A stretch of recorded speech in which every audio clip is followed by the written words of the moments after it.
Oh my goodness, Mom. We found you. My babies. Grandma. Oh, my sweet girl. Mom. How did you get here? That ticket was canceled. I used the canceled ticket.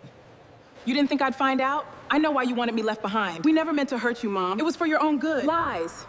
I know what's in this suitcase. My daughter stopped so suddenly in the hotel lobby that her suitcase nearly tipped over. "Mom," Rebecca whispered, staring at me as if I had risen from the dead. "How did you get here?" My granddaughter Emily rushed forward and threw her arms around me, but Rebecca didn't move, neither did Michael. I looked at my daughter and calmly rested one hand on the suitcase beside me. "I used the ticket you told everyone I canceled." Her face went pale. What Rebecca didn't know was that before boarding that plane to Hilton Head, I had discovered why she truly wanted me left behind, and it had nothing to do with me being 68. If you've ever had someone use your age to make decisions for you, tell me what you would have done. And if stories about family betrayal and finding your voice speak to you like this video, and subscribe. I'd also love to know where you're watching from and what time it is there right now. 6 weeks earlier, I had been sitting at my kitchen table in Raleigh with a cup of coffee, cooling between my hands when Rebecca first mentioned Hilton Head. Back then, there was no reason for me to believe a family vacation could become a battle over who had the right to make decisions about my life. I was 68 years old, 4 years widowed, and living alone in the same 3-bedroom brick house where my husband Daniel and I had raised Rebecca. Daniel used to joke that the house would outlive both of us. "Good bones," he would say whenever something needed repairing. "Just like you, Abby." After he died, the silence inside those walls nearly swallowed me. For the first year, I kept the television on, even when I wasn't watching it. Sometimes I left the radio playing in the kitchen simply because I couldn't stand hearing the refrigerator hum. But grief changes shape if you give it enough time. Eventually, I stopped measuring my days by what was missing. I joined a water aerobics class at the community center 3 mornings a week. I tended the roses Daniel had planted along our back fence. I volunteered twice a month at our church's food pantry.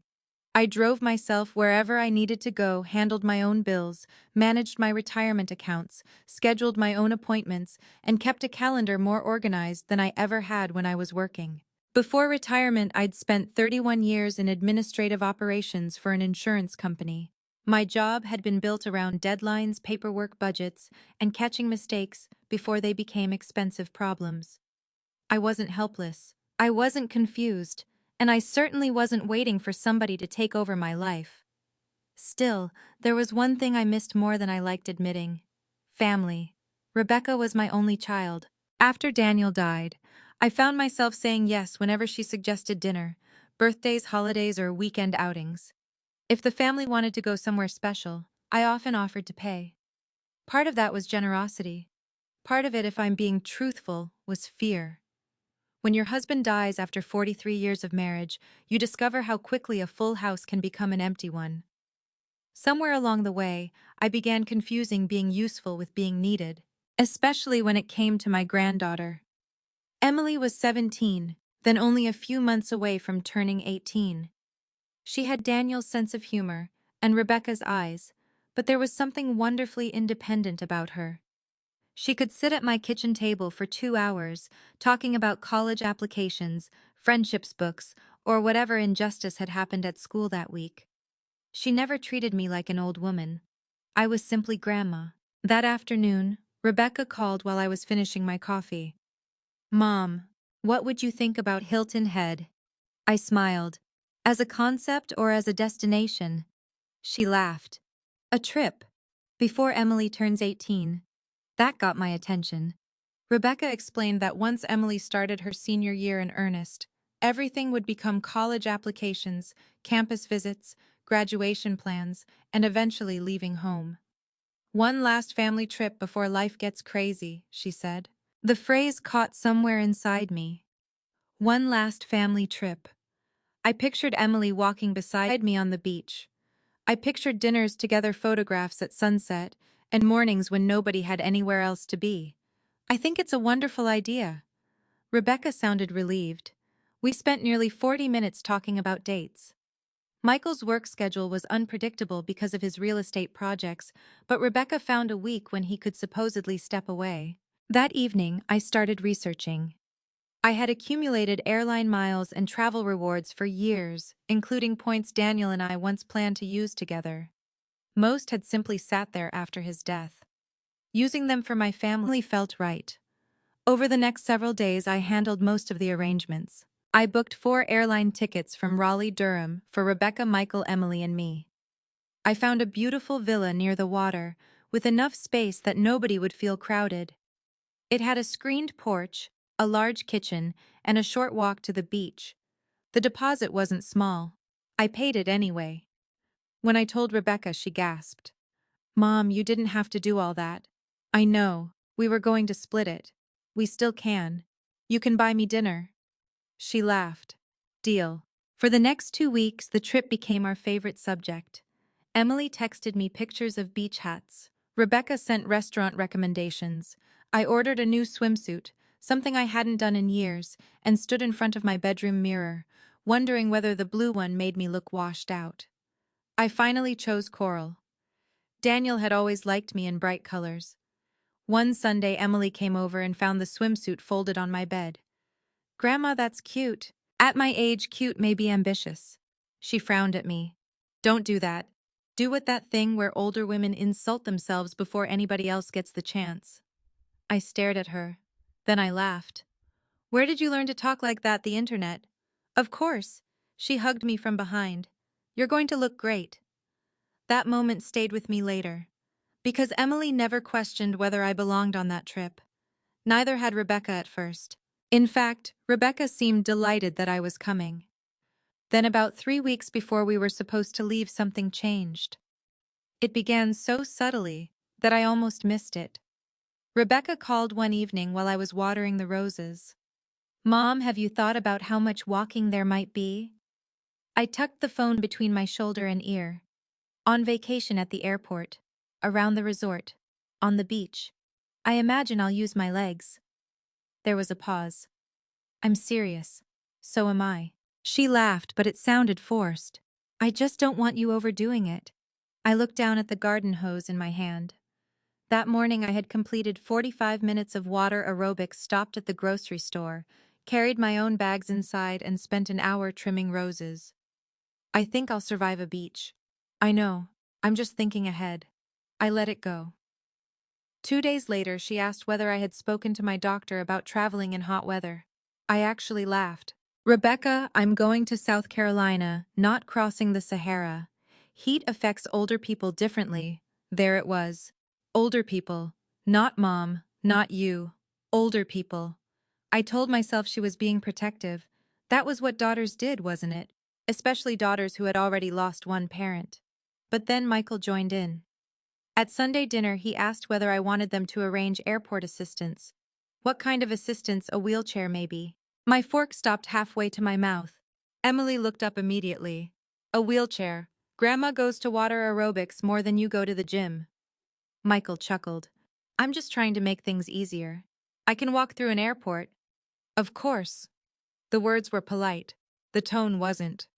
Rebecca quickly changed the subject, but something inside me had shifted. For weeks we had been talking about where we would eat and what we would do. Now Rebecca and Michael were talking about whether I could walk, tolerate heat, carry luggage, or survive an airport. I looked across the table at my daughter. She was smiling at something Emily had said. Everything looked normal, but I had spent 31 years reviewing paperwork for inconsistencies. And I had learned something important during those years. When small details suddenly stop matching the larger story, you don't ignore them. You start paying attention. The questions did not stop after Sunday dinner. If anything, they became more specific.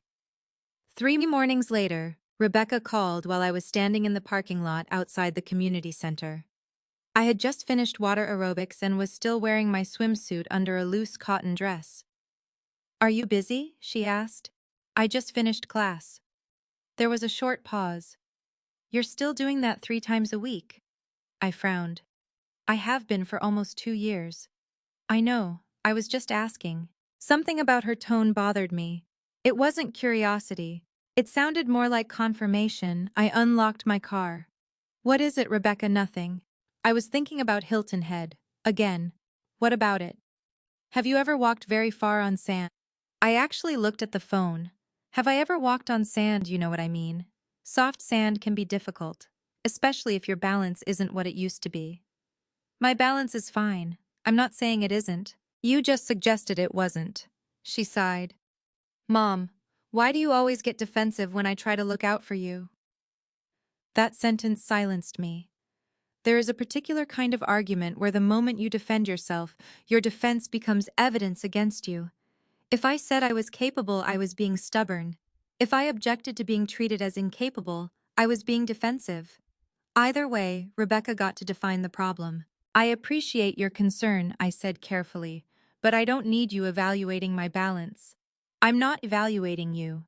Then stop asking questions as though you're filling out a medical form. Another pause. Then she laughed. You're impossible. She said it affectionately enough that I almost let myself believe I had imagined the tension. Almost. 2 days later, she sent me a weather forecast for Hilton Head. The temperature was expected to reach the upper 80s. Underneath the screenshot, she wrote, "Heat can be harder on seniors. We should really talk about this." I stared at the word seniors. I had never thought of myself that way. Yes, I was 68. I knew exactly how old I was. I didn't need anyone to hide the candles on my birthday cake. But 68 was not an illness. I typed a reply. Rebecca, I worked in my garden for 2 hours yesterday. I know how to drink water. I deleted it. Then I wrote, I'll bring a hat. Her answer arrived immediately. I'm serious, Mom. So was I. That evening, Emily called. Grandma, did Mom ask you about the heat? I leaned back in my chair. She did. Emily groaned. She made me buy you one of those little battery fans. I couldn't help laughing. Well, that might actually be useful. She's being weird. The laughter disappeared. What do you mean I don't know? She keeps talking about whether you'll be okay on the trip. I looked toward the framed photograph of Daniel on the bookshelf. What exactly has she said? Just stuff. Like maybe we'll have to change plans depending on how you're feeling. I haven't told her I'm feeling anything except excited. I know. Emily lowered her voice. She asked me if I'd be disappointed if you didn't come. My fingers tightened around the phone. When yesterday? And what did you say? That of course I'd be disappointed. The whole point was for all of us to go. A cold little feeling settled in my stomach. Rebecca had never told me she was considering a version of the trip without me. Grandma, I'm here. Are you sick or something? No. Did your doctor say you shouldn't travel? No. Okay, that's what I thought. After we hung up, I sat in the quiet living room for a long time. Something wasn't right. Still, I wanted a reasonable explanation. Rebecca was my daughter. She had watched her father decline quickly after a heart condition none of us had understood was as serious as it was. Maybe losing Daniel had made her afraid of losing me. Fear can make people overprotective. I told myself that because the alternative hurt too much. The following Sunday, we had dinner at Rebecca and Michael's house. Rebecca had made roast chicken, mashed potatoes, green beans, and the lemon pie Emily loved. For the first 20 minutes, everything felt normal. Then Michael brought up the airport. We should probably get there extra early, he said. Agreed, Rebecca replied. Michael looked at me. Abigail, do you want us to arrange assistance? I set down my water glass. What assistance? At the airport. What kind? He hesitated. A wheelchair, maybe? Emily nearly choked on her drink. A wheelchair? Michael raised both hands. I'm just saying it might make things easier. For whom? I asked. Rebecca gave me a warning look. Mom. No, I'm curious. Michael shifted in his chair. Airports are big. There's a lot of walking. I've been in airports before. Of course. I flew to Chicago last year. I know. And somehow I survived without being pushed to the gate. Emily covered a smile. Rebecca didn't. Can we not turn everything into a joke? She asked. I looked at her. I'm not the one suggesting a wheelchair for a woman who walked into this house under her own power. It's not about whether you can walk. Then what is it about? Rebecca put down her fork. It's about being realistic. The table went quiet. Emily stared at her mother. Rebecca continued. The airport is one thing, then there's the resort, the beach, the heat, restaurants, activities. We don't know how far we'll be walking every day. I do 45 minutes of exercise 3 times a week. Water aerobics isn't the same as walking through sand. I garden. I grocery shop. I volunteer. I climb my own stairs every day. No one is saying you don't. Michael tried to intervene. Maybe we're all talking past each other. But Rebecca wasn't finished. I just think we need to consider the realities of aging. There it was again. Not my health, not a medical condition, my age. Emily leaned forward. Grandma does more than Dad. Michael blinked. Excuse me, you haven't been to the gym since Christmas. That's not the point. It kind of is. Rebecca snapped. What Grandma isn't helpless. I never said she was helpless. You're talking about getting her a wheelchair, for the airport. She doesn't need one. Rebecca's face tightened. Grandma needs to be realistic about her age. The sentence landed harder than she probably intended, or maybe exactly as hard. I looked around the table, at my daughter, at my son-in-law, at my granddaughter. For the first time in my life, I understood what it felt like to be discussed while sitting right there. As though my body had become family property. As though everybody else could vote on what I was capable of. I pushed my plate away. Rebecca noticed. Mom, don't do this. Take it personally. I almost laughed. You're discussing whether I'm physically capable of taking a vacation I helped pay for. How would you suggest I take it? Her expression softened. I'm trying to protect you. From what? From pushing yourself because you don't want to admit you're getting older. That hurt. Not because I feared getting older. Because my daughter had taken something inevitable and turned it into an accusation. I folded my napkin slowly. When your father was alive, he used to tell me there was a difference between helping someone and deciding for them. Rebecca sighed. Dad isn't here. No, he isn't. The room became painfully quiet. I regretted bringing Daniel into it the moment I saw her face, but I didn't take it back. Rebecca rubbed her forehead. I'm not trying to control you. I love you. I love you too. Then why can't you understand that I'm worried? Because you haven't given me anything to be worried about. She looked away. That was the moment that stayed with me. Not the wheelchair. Not the comments about heat. Not even the remark about my age. It was Rebecca looking away, as if there were an answer she didn't want to give me. Emily reached under the table and squeezed my hand. I squeezed hers back. After dinner, I helped clear the dishes out of habit. Rebecca and I barely spoke.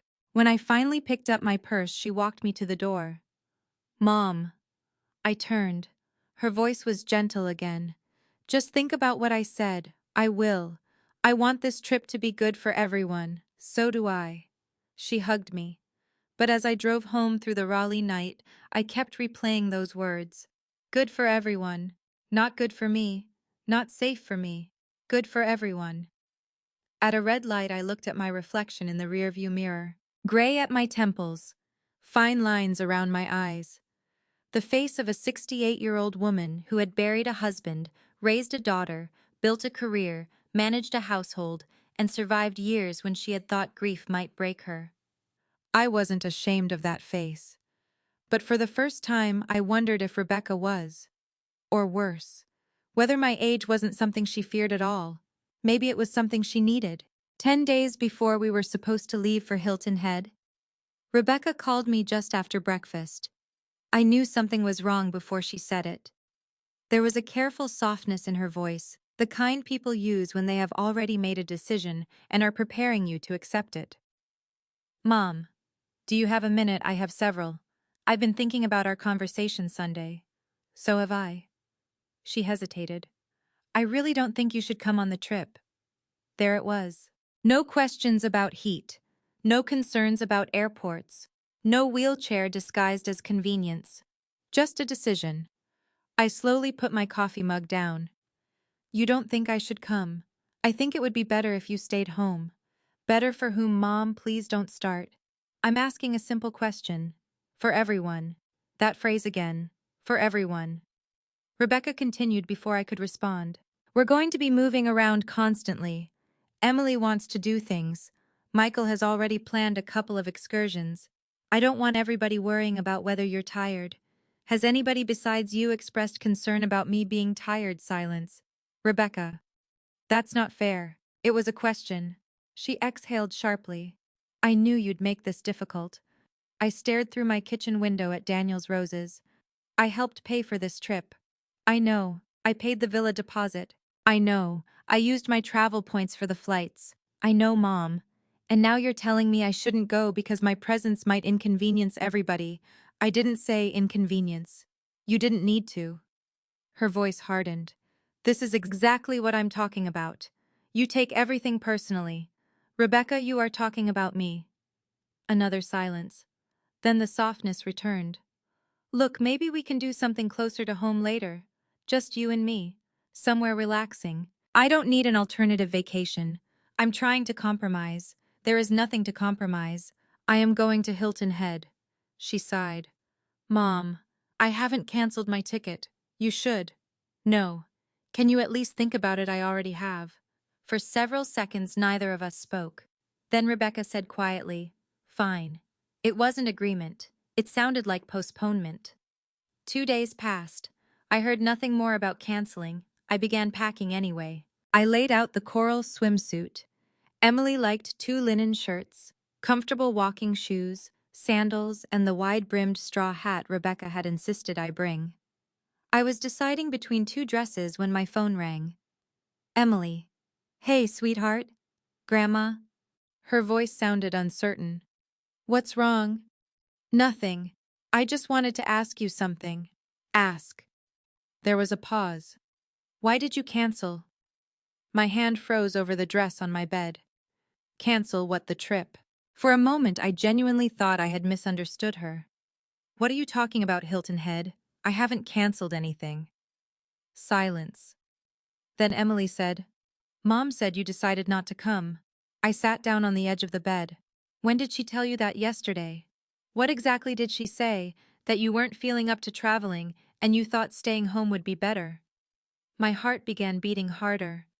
Not because Rebecca wanted me to stay home. We had already argued about that. This was different. She had taken a decision I had explicitly refused to make and announced it as mine. Did she say I was sick? Not exactly. Emily. She said you've been getting tired more easily and that traveling might be too much. I closed my eyes. I had never told Rebecca I was getting tired more easily. Because I wasn't. Grandma, are you okay? Yes, really yes. Then why would Mom say that? That was the question, wasn't it? I don't know. Emily lowered her voice. I told her I wanted you there. My throat tightened. I know, sweetheart. She said I shouldn't make you feel guilty. I stood up. I need to call your mother. Are you mad? I looked at the half-packed suitcase. Yes, it was the first time I admitted it. I am. Rebecca answered on the 4th ring. Hi, Mom. Why did you tell Emily I canceled the trip? Silence. Then she called you. Yes. I told her not to bother you about it. You told her I canceled. I was trying to make this easier. For whom? Can we please stop saying that? No. Because you keep making decisions and calling them mine. Rebecca sighed. I knew Emily would be upset. So you lied to her. I didn't lie. I told you I was going. You told her I decided not to go. What would you call that? I was trying to protect your dignity. I almost couldn't speak. My dignity. Yes. From what? From having to explain that the trip might be too much for you. But it isn't too much for me. You don't know that. Neither do you. Her voice rose. Mom, why are you fighting me on everything? Because you are trying to remove me from a vacation I paid for. It's not about the money. Then what is it about your health? What health problem do I have? That isn't the point. It is exactly the point. Rebecca went quiet. I continued. Name the condition. Mom, name the doctor who told you I shouldn't travel. Stop it. Name one medical reason I cannot go. She couldn't. Instead, she said, You're almost 70. You don't have to prove anything. That sentence hurt more than I expected. Almost 70. As if those words answered every question. As if reaching a certain number meant I should voluntarily begin disappearing from my own life. I am 68. that's what I mean. No, Rebecca, it isn't. What difference does 2 years make? The difference is that you're using my age instead of an actual reason. I love you. Then stop telling people I've made decisions I haven't made. She became quiet. When she spoke again, her voice was colder. Fine. Do whatever you want. I intend to. I ended the call. My hands were shaking. I walked into the kitchen and poured myself a glass of water. For the next hour, I was angry. Then something changed.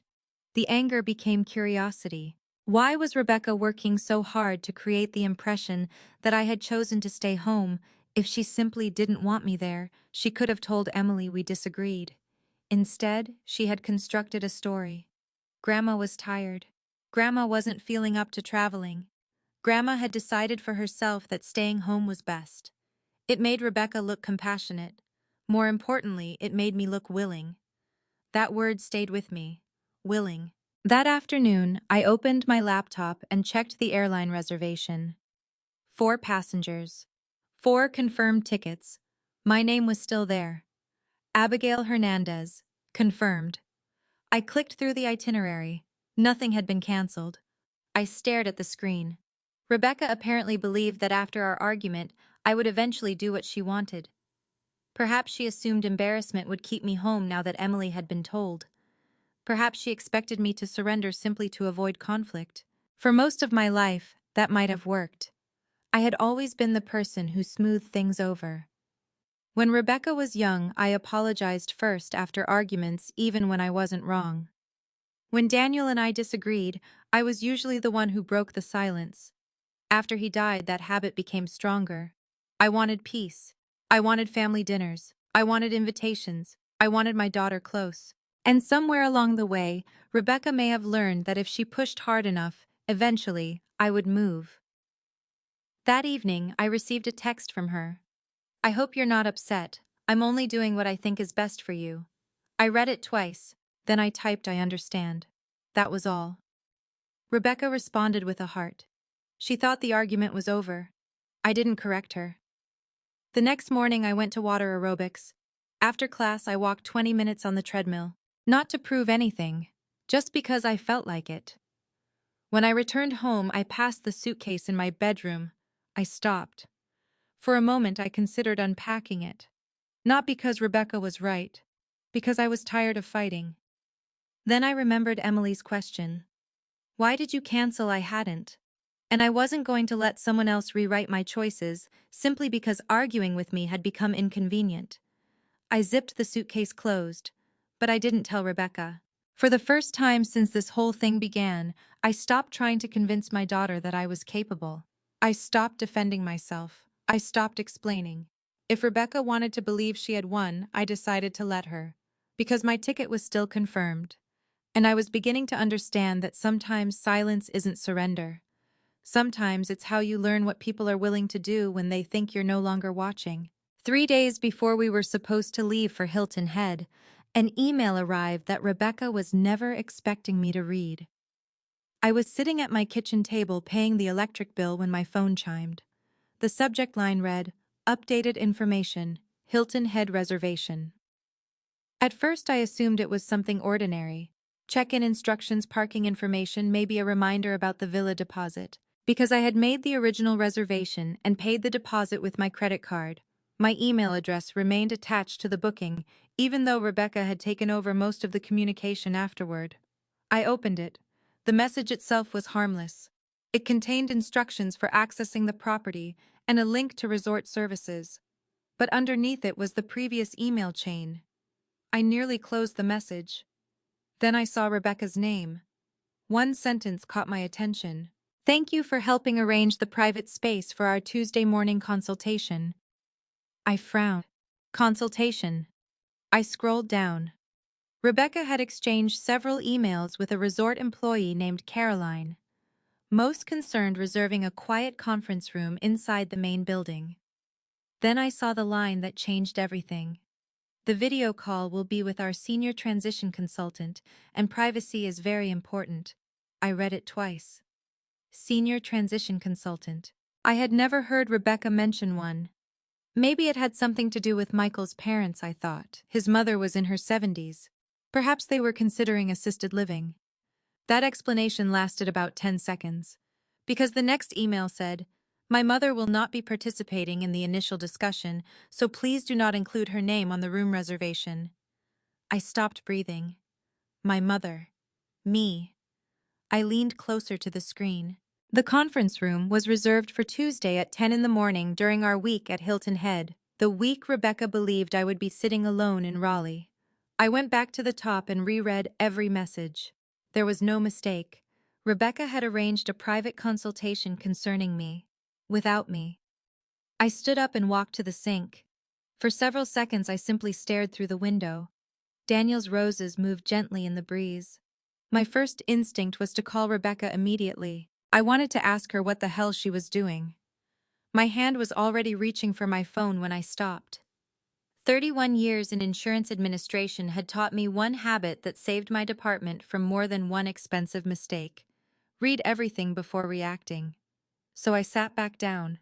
I copied the name of the company from Rebecca's email and searched for it. Their website appeared immediately. The language on the homepage was warm and reassuring. Helping families navigate life's next chapter. I clicked. The company specialized in helping older adults transition from longtime family homes into smaller residences, retirement communities, independent senior living, or assisted living. I kept reading. They offered downsizing plans, estate organization, home preparation, moving coordination, real estate referrals, financial planning referrals, family consultations. One section described how adult children could begin conversations when an aging parent was resistant to change. I felt something tighten inside my chest. Resistant. That word sounded dangerously familiar. I clicked another page. Preparing the family home for sale. I stopped. My house immediately came to mind. The brick house Daniel and I had bought when Rebecca was 6. The house where he had replaced the kitchen cabinets himself and complained for 20 years that one door still hung crooked. The house where Rebecca had come downstairs in her prom dress. The house where Emily had learned to bake Christmas cookies. The house where Daniel had died. My home. I returned to Rebecca's email. Why would my daughter schedule a senior transition consultation during a beach vacation? And why would she specifically tell the resort I wasn't participating? The answer I wanted was that Rebecca was merely gathering information. Maybe she thought someday I might want a smaller place. But if that were true, why hide it? Why schedule the meeting while I was supposedly hundreds of miles away? And why had the pressure about Hilton Head begun only weeks earlier? The wheelchair, the heat, the sand, the comments about aging, the story she'd told Emily. I had canceled. I was tired. I wasn't feeling up to traveling. Pieces that had seemed irritating separately were beginning to form a picture I didn't like. I called Linda. Linda Hernandez had been Daniel's younger sister, but after 43 years of marriage, I had stopped thinking of her as an in-law decades ago. She lived in Charleston and had spent most of her career as a paralegal. When she answered, she sounded cheerful. "Abby, I was just thinking about you. Linda, I need to ask you something." Her tone changed immediately. What happened? I told her about the email. I did not yet tell her every detail of the arguments with Rebecca. I wanted her reaction without influencing it. Linda listened without interrupting. When I finished, she was quiet. Finally, she asked, "Did you ever tell Rebecca you wanted to move?" "No." "Have you been looking at retirement communities?" "No." "Have you discussed selling the house?" "No." "Has your doctor raised concerns about you living alone?" "No." Another pause. "Then don't call Rebecca yet." That surprised me. Why not? "Because right now you know she scheduled a consultation. You don't know why. I think the reason is fairly obvious. Maybe. But thinking and knowing aren't the same thing." That sounded like Linda. "What should I do?" "Save the emails." "I already did." "Good." She paused. "And Abby?" "Yes, don't dismiss this because she's your daughter." The words hurt. "I wasn't planning to." "Yes, you were." I didn't answer. She knew me too well. After we hung up, I printed the email chain. I placed the pages on my kitchen table. For almost an hour, I went through them line by line. Then I noticed something I had missed. In one message, the consultant had written, "Once we understand your mother's current housing situation, property value, and family goals, we can discuss appropriate next steps." Property value. I circled the words with a pen. How did my property value become part of a conversation I didn't know existed? I opened the county property website. My house had appreciated significantly over the years. Daniel and I had bought it decades earlier, and the mortgage was almost completely paid off. I knew that. Rebecca knew that too. But I still didn't understand what she could possibly gain from discussing it with a transition company. Not yet. I returned to the reservation emails. There was another detail. Rebecca had originally scheduled the consultation 2 weeks earlier. The date had been changed. I checked the first proposed date. It was a Thursday afternoon in Raleigh. The revised date was Tuesday morning at Hilton Head. Why move a meeting about my future from Raleigh to the middle of a family vacation? Then I remembered something Rebecca had said when she first suggested I stay home. "I don't want everybody worrying about whether you're tired." At the time, it had sounded insulting. Now I wondered whether it had simply been convenient. If I stayed home, Rebecca could hold the consultation without me walking into it. But that still didn't explain why she wanted me out of Hilton Head, rather than merely excluding me from one meeting. There had to be more. That night I barely slept. I kept thinking about Daniel. Whenever Rebecca had gotten herself into trouble as a teenager, Daniel always said the same thing. "Don't chase the first explanation, Abby. Wait for the truth." At 3 in the morning, I walked downstairs and made tea. The printed emails were still on the kitchen table. I sat across from them as though they were another person. For the first time since Daniel died, my own home didn't feel completely safe, not physically unsafe, something worse. It felt as if decisions about it were being made in rooms I wasn't invited into. The next morning, Rebecca texted me, "Feeling better about staying home. I can bring groceries over before we leave." I stared at the message. There was no question about whether I had changed my mind. She had already converted her preference into reality. I typed, "No groceries necessary. I'm fine." She responded, "Okay, love you." I didn't reply. Instead, I opened the airline app. My ticket was still there, confirmed. Then I opened the villa reservation. My name was still attached as the original payer. For several minutes, I stared at both screens. A strange calm came over me. I wasn't going to confront Rebecca. Not yet. If she thought I was staying home, I wanted to know what she believed that allowed her to do. Later that afternoon, Emily texted me. "Grandma, I left my blue cardigan at your house, didn't I?" I checked the guest room. Nothing. I replied, "Not here, sweetheart." A minute later she wrote, "Maybe it's at home. Mom and Dad are out. I'll look later." I smiled and set down the phone. Then I remembered seeing Emily wearing that cardigan at my house the previous weekend. She had taken it off before dinner. I checked the coat closet again. Not there. Then I remembered. Rebecca had carried several things home that evening. The cardigan was probably at her house. Ordinarily, that would have meant nothing. But I was restless. And Rebecca lived only 15 minutes away. So I grabbed my purse and keys. I told myself I was simply going to return something else Emily had left with me, a paperback book sitting on my coffee table. I had no plan to search Rebecca's home, no plan to investigate my daughter. I only wanted to deliver the book and perhaps find the cardigan. At least that was what I told myself as I pulled into her driveway. The house was quiet. Rebecca's car was gone, so was Michael's. I used the spare key they had given me years earlier and stepped inside. Hello, nothing. I placed Emily's book on the kitchen counter. Then I saw the folder. It was thick, cream-colored, partially covered by a grocery circular. I would have walked past it. I almost did. Then I saw the address printed across the top page. My address. I stopped. For several seconds, I didn't touch anything. Then I moved the grocery circular aside, and there beneath it were 3 words that made the email from Hilton Head suddenly feel like only the beginning. Abigail Hernandez property. For several seconds, I stood in Rebecca's kitchen staring at my own name. Abigail Hernandez property. I should have walked away. Even now I can admit that. It was Rebecca's house. Rebecca's folder. Whatever was inside had not been placed there for me to read.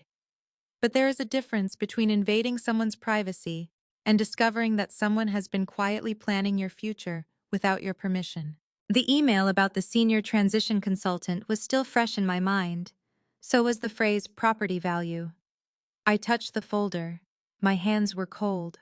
The first page was a printed property record for my house, my address, my name, purchase history, estimated market value. I stared at the number beside estimated value. It was considerably higher than what Daniel and I had paid decades earlier. Someone had highlighted it in yellow. Underneath, handwritten in Rebecca's familiar script, were 3 words: strong equity position. My stomach tightened. I turned the page. There was a comparative market analysis showing recent home sales in my neighborhood. 3 bedrooms, 2 bathrooms, renovated kitchen, mature lot, quiet street. The descriptions felt strangely intimate.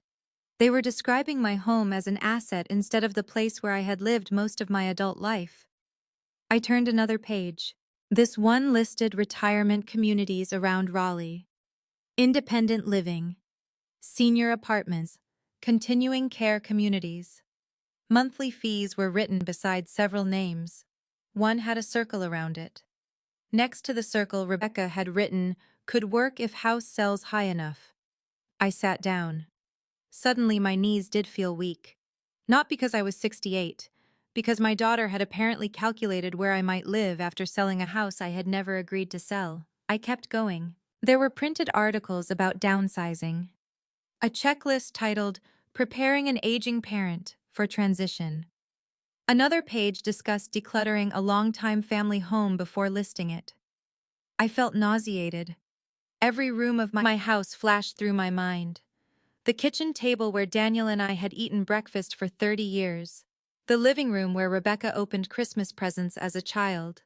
The guest bedroom where Emily slept when she stayed with me. The roses outside. Apparently, while I had been choosing a swimsuit for Hilton Head, someone else had been deciding how quickly my life could fit into a smaller space. Then I reached a page that frightened me more than everything before it. It contained a rough list of my finances, not account numbers, but enough. Retirement income, estimated investment assets, home equity, Social Security, approximate monthly expenses. Rebecca knew some of those things because I had told her. After Daniel died, she had helped me organize a few accounts during those first terrible months when I could barely remember whether I'd eaten breakfast. I had trusted her. I had never imagined that information might later appear inside a folder evaluating what should happen to me. I pulled out my phone. My first instinct was to photograph everything. Then I stopped. What was I doing? This was my daughter. The little girl who used to crawl into my bed during thunderstorms. The teenager whose hair I had curled before prom. The woman whose hand I held when Emily was born. I wanted desperately for there to be an innocent explanation. Maybe Rebecca was researching options for some distant future. Maybe the financial information was there because she wanted to understand what I could afford someday. Maybe I was connecting things that didn't belong together. Then I turned one more page. At the top, in bold letters, Rebecca had typed, "Evidence Mom needs help." I felt as though someone had struck me. Below the heading was a list. April 12th. Forgot dentist appointment. April 27. Called Emily Rebecca during dinner. May 6. Couldn't find glasses for approximately 15 minutes. May 19. Asked same question twice about graduation schedule. June 2. Left grocery list at home. I stared at the page. Those were the examples. That was the evidence. I remembered the dentist appointment. I'd written the wrong time on my calendar. I had called Emily by Rebecca's name once because she was standing in the kitchen wearing her mother's old college sweatshirt. My glasses. They had been inside my purse. I had laughed about it. Rebecca had laughed too. At least I thought she had. Now I wondered whether she'd written it down afterward. I read the list again. There were 8 entries spanning almost 4 months. Tiny mistakes. Ordinary mistakes. The kind of things Daniel had done at 45. The kind of things Rebecca did herself. Once she had driven halfway to work before realizing she'd left her laptop at home. No one had started documenting her decline. I felt something deeper than anger. Violation. Rebecca had been watching me, noticing every misplaced object, every forgotten detail, every harmless mistake. And somewhere along the way, she had stopped seeing those moments as normal human imperfections. She had begun collecting them, building a story. I remembered Linda's warning, "Don't dismiss this because she's your daughter."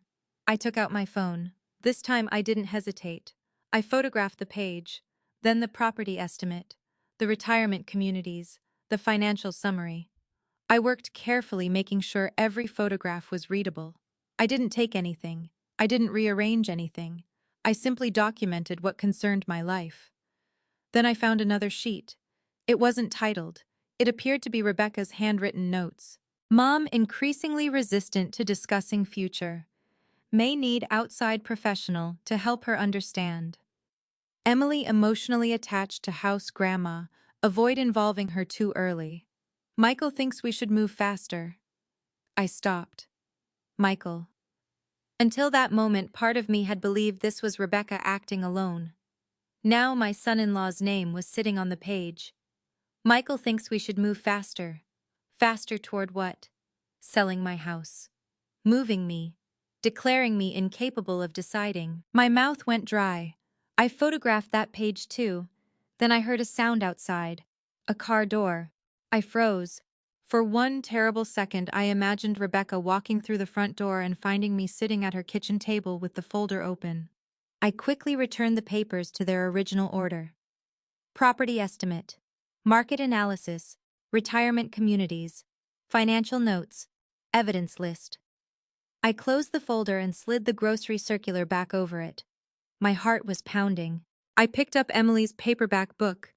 Then I realized I was still holding it. I'd forgotten to leave it. The irony almost made me laugh. According to Rebecca's list, that probably deserved another entry. June 18th. Mother forgets why she entered daughter's kitchen. The thought wasn't funny. Not anymore. I placed the book on the counter. Then I heard the garage door. Someone was coming in. I moved toward the hallway just as Emily appeared through the mudroom carrying a smoothie. She jumped. "Grandma," I forced myself to smile. "You scared me. You scared me. What are you doing here? You left this at my house." I pointed toward the book. "Oh." She smiled. "Thanks. Your mother home?" "No. She and Dad went somewhere together. She dropped me at Chloe's and I walked back." Relief washed through me. Then Emily noticed my expression. "Are you okay?" "Of course. You look weird. I'm 68. Apparently that happens." She laughed. But I couldn't. I hugged her goodbye and left. The moment I got into my car, I locked the doors. Then I sat there. I didn't start the engine. I opened the photographs on my phone and looked through them again. My house, my finances, my supposed decline. My daughter had turned ordinary moments from my life into evidence that I needed help. And suddenly I understood why the lie about Hilton Head mattered. Rebecca wasn't simply trying to convince me that I was too old for a beach vacation. She was convincing other people. Emily, Michael, maybe the consultant, maybe others I didn't know about yet. Grandma was tired. Mom was confused. Mom couldn't handle travel. Mom needed help. If those sentences were repeated often enough, eventually they would stop sounding like opinions. They would become a family narrative. And if everyone believed I was becoming incapable, then perhaps nobody would question why Rebecca was making decisions for me. I started the car. Instead of driving home, I pulled into a shopping center several blocks away. I called Linda. She answered immediately. "Did you find something?" The fact that she asked that instead of hello told me she had been worried. Yes. What a folder. I told her everything. For once, Linda didn't interrupt with questions. When I finished, she said one sentence. "Abby, this is no longer about a vacation. I know. Send me the pictures. I will. And don't confront Rebecca." I gripped the steering wheel. You keep saying that, because if she thinks you don't know, she'll keep behaving as though you don't know. I looked through the windshield. What am I supposed to do? Sit around and wait? No. Linda's voice became firm. You protect yourself while you find out exactly what she's planning. I closed my eyes. I never thought I'd have to protect myself from my own daughter. I know. That nearly broke me. Not the folder, not the money. Those two words. I know. For the first time that afternoon, tears came. I wiped them away before they could fall far. Then Linda said, "There was a realtor mentioned anywhere." I thought back. I don't remember. Look at the photographs carefully when you get home. If they're talking about selling, somebody may already be involved. I promised I would. That evening I enlarged every photograph on my laptop. On the comparative market analysis, near the bottom, was a small company logo I hadn't noticed in Rebecca's kitchen. Under it was a name, Thomas Reed, realtor, and beside his name, handwritten in Rebecca's blue ink, was a date. The date fell during our Hilton Head vacation. Underneath it were 4 words, pre-listing assessment, Mom away. I stared at them until the letters blurred. Mom away. Not Mom consulted, not Mom agrees. Mom away. That was the moment I finally understood. Rebecca didn't merely want me out of Hilton Head. She needed me away from Raleigh. I sent the photographs to Linda that night. She called me less than 10 minutes later. "Abby, I need you to listen carefully." I was sitting at my kitchen table, the same place where Rebecca had first proposed Hilton Head. "I'm listening. Do not accuse Rebecca of anything yet. You've made that very clear. I mean it more now than I did before." I looked at the photograph of the handwritten note on my laptop. Pre-listing assessment, Mom away. I don't understand how she could even arrange something like this without me. "She can arrange a conversation," Linda said. "She can ask a realtor to look at information. She can research senior communities. What she cannot do is sell your house simply because she's your daughter." That should have comforted me. It didn't. Then why go through all this? That's what we need to understand. Linda asked me to pull up the photograph showing the comparative market analysis. I enlarged it. Read me everything handwritten on that page. I did. Estimated equity, possible listing range, Thomas Reed, pre-listing assessment, the date, Mom away. Linda was quiet. Anything about Michael? Only the note saying he thinks they should move faster. Do you know how his business is doing? The question surprised me. Michael's yes. He's in real estate, development mostly, some investment properties. I know what he does. I'm asking how he's doing. I thought about it. Michael had always presented himself as successful. He drove a late-model SUV. Rebecca's kitchen had been renovated the previous year. They belonged to a country club, although Rebecca insisted it was mostly for networking. But there had been signs. Small ones. Michael had stopped talking about a townhouse development he'd once mentioned constantly. At Christmas, Rebecca had suggested we exchange smaller gifts this year. A few months earlier, she had complained about college costs, with an intensity that seemed strange considering Emily hadn't even chosen a school. "I don't know," I admitted. Linda said, "Look through those photographs again." We did. On one page, partially visible beneath the retirement community estimates, there were several handwritten numbers. At first I'd assumed they were calculations related to my house. Linda didn't read them, I did. There were 2 amounts, both substantial. Beside one was written Oak Ridge, beside the other, Brookhaven. Linda asked, "Do those names mean anything?" Then I remembered. Oak Ridge was one of Michael's projects. What kind? Townhouses, I think. And Brookhaven, maybe another development. Search them. I opened a browser. The first results were ordinary property listings and county records, but after several minutes I found an article from a local business publication. Oak Ridge development delayed following financing dispute. My stomach tightened. The article was several months old. Michael's company was listed as one of the investment partners. I found another mention of Brookhaven. A planned renovation project had stalled after a lender filed a claim involving unpaid obligations. I read the paragraph twice. "Linda, I heard you stop breathing. What did you find?" I told her. She didn't immediately respond. Finally, she said, Now the house equity makes more sense. I didn't want it to. No. Abby. No. Rebecca wouldn't sell my house to cover Michael's business problems. I didn't say she would. You were thinking it. I was thinking we now have a possible financial motive. The word motive made me feel sick. We weren't discussing strangers. We were discussing my daughter and her husband. I've helped them before, I said quietly, how much nothing enormous, a few thousand here and there. I helped with Emily's summer programs. I paid for part of their kitchen renovation as an anniversary gift. And this vacation. Yes. Linda sighed. You're generous. Is that suddenly a crime? No. But sometimes generosity teaches people the wrong lesson. That stung. What lesson? That when they're in trouble, you'll absorb the cost. I didn't answer. Because somewhere inside me I knew she was right. After Daniel died, I had become more generous, not less. Money felt meaningless compared with losing him. If paying for dinner made everyone stay another hour, I paid. If paying for a vacation brought my family together, I booked it. If Rebecca needed help, I rarely asked many questions. I had called it love. Maybe Rebecca had started calling it expectation. Linda interrupted my thoughts. Abby, how much do you owe on your house? Not much. A little under 30,000. And what's it worth? I told her the estimate from the folder. She whistled softly. So most of that would be equity. Yes. There was a long silence. Then Linda asked, who has keys to your house? The question chilled me. Rebecca. Anyone else? Emily has one. Linda. What are you suggesting? Nothing yet. But if someone scheduled a pre-listing assessment, they would need access. I looked at the handwritten date again. It fell during the Hilton Head trip.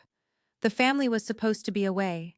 And according to Rebecca's version of events, I was supposed to be home. That seemed contradictory. If I'm staying in Raleigh, how does this help them? I asked. Linda paused. Maybe the original plan was for you to travel. That thought hit me differently. Rebecca had proposed the vacation. I had booked it. Then later she had begun pushing me out. Why would she want me away from Hilton Head, but also away from Raleigh? Maybe you're focusing too much on where Rebecca wants you. Then what should I focus on? Where she doesn't want you? I frowned. Linda continued. She doesn't want you at the Tuesday consultation. That's clear. Yes. And maybe she doesn't want you involved in whatever happens with the realtor either. I looked at the date. The assessment was scheduled for 2 days before our departure, not during the trip. I had misread the notation. Mom away didn't necessarily mean Hilton Head. It could mean simply away from the house. My heart began pounding. I checked my calendar. 2 days before departure. Thursday. Then I remembered. Rebecca had asked me to have lunch with an old family friend that Thursday. She'd even offered to make the reservation. At the time, I'd thought it was sweet. Now I wasn't sure of anything. Linda, what the assessment date is Thursday. So Rebecca arranged lunch for me that day. Silence. Where downtown Raleigh? What time? 1 o'clock. And the assessment, I checked the photograph. 1:30. Linda swore softly. I stood up from the table. So while I'm at lunch, someone could be at your house. I pressed my fingers to my forehead. This is insane. Maybe. Or maybe we're finally seeing the schedule. The beach trip, the private consultation, the realtor, the lunch. My daughter wasn't improvising. She was arranging time, my absence. I felt anger rising again, but underneath it was something colder. Strategy. For decades, my job had required me to examine discrepancies without announcing what I'd found. You didn't accuse someone because 2 numbers looked wrong. You watched, you documented, you waited until the pattern became undeniable. I want to know what happens Thursday, I said. Linda immediately understood. Do you have cameras? A doorbell camera, and one over the driveway. Do they record? Yes. Make sure the account password is yours alone. That question stopped me. Rebecca had helped install the system after Daniel died. I opened the security app. My account was still active. I changed the password anyway. Then I checked the settings. Motion recording. On. Cloud storage. On. Alerts. On. For the first time in days, I felt as if I had done something instead of merely discovering what had been done to me. Linda and I spent another hour reviewing what we knew. Michael had 2 troubled projects. Rebecca had collected information about my finances. My house had substantial equity. She had researched senior communities. She had documented supposed signs of decline. A senior transition consultation was scheduled without me. And a realtor had apparently been asked to evaluate my house. The picture wasn't complete, but it was no longer random. Before we hung up, Linda said, "Promise me something." "What, no confrontation until you know who actually shows up at that house, I promise." Thursday arrived bright and hot. At 12:30 I dressed for lunch exactly as planned. I drove downtown. I met my friend. I smiled. I ordered iced tea and chicken salad. And all the while my phone sat beside my plate. At 1:26 it vibrated. Motion detected at front door. My pulse jumped. I opened the camera feed. A man stood on my porch. Gray polo shirt. Clipboard. Laser measuring device clipped to his belt. Thomas Reed, the realtor. Then another figure stepped into view beside him. Rebecca. My daughter reached into her purse, pulled out her key, and unlocked my front door. I watched them disappear inside my house. For several seconds I couldn't move. My friend was saying something across the table, but I didn't hear her. All I could see was Rebecca opening my door for a stranger. The home she said I might soon be too old to manage. The home she had never asked permission to sell. The home she apparently believed she could begin evaluating as long as I wasn't there to object. Linda had asked who gave the realtor I wasn't there to object. Linda had asked who gave the realtor access. Now I knew. My own daughter. I watched the recording 3 times that Thursday night. Rebecca and Thomas Reed arrived at 1:26. She unlocked my front door at 1:28. They remained inside my house for 47 minutes. At 2:15 they came back outside. Thomas stood on the porch writing something on his clipboard while Rebecca pointed toward the side of the house. Then they walked around the property before finally leaving. There was no innocent explanation left. My daughter had deliberately arranged for me to be away while a realtor entered my home. The house was not hers. The key did not make it hers. Being my daughter did not make it hers. And worrying about my age certainly did not make it hers. I saved the video to my phone, my laptop, and a separate cloud folder. Then I sent a copy to Linda. Her response came almost immediately. "Now you have proof. Don't lose it." I called her. "What do I do?" "First, you stop thinking you need Rebecca's permission to protect yourself." "I don't." "Yes, you do." I hated how easily she could see through me. "You're still asking what you should do without upsetting her," Linda continued.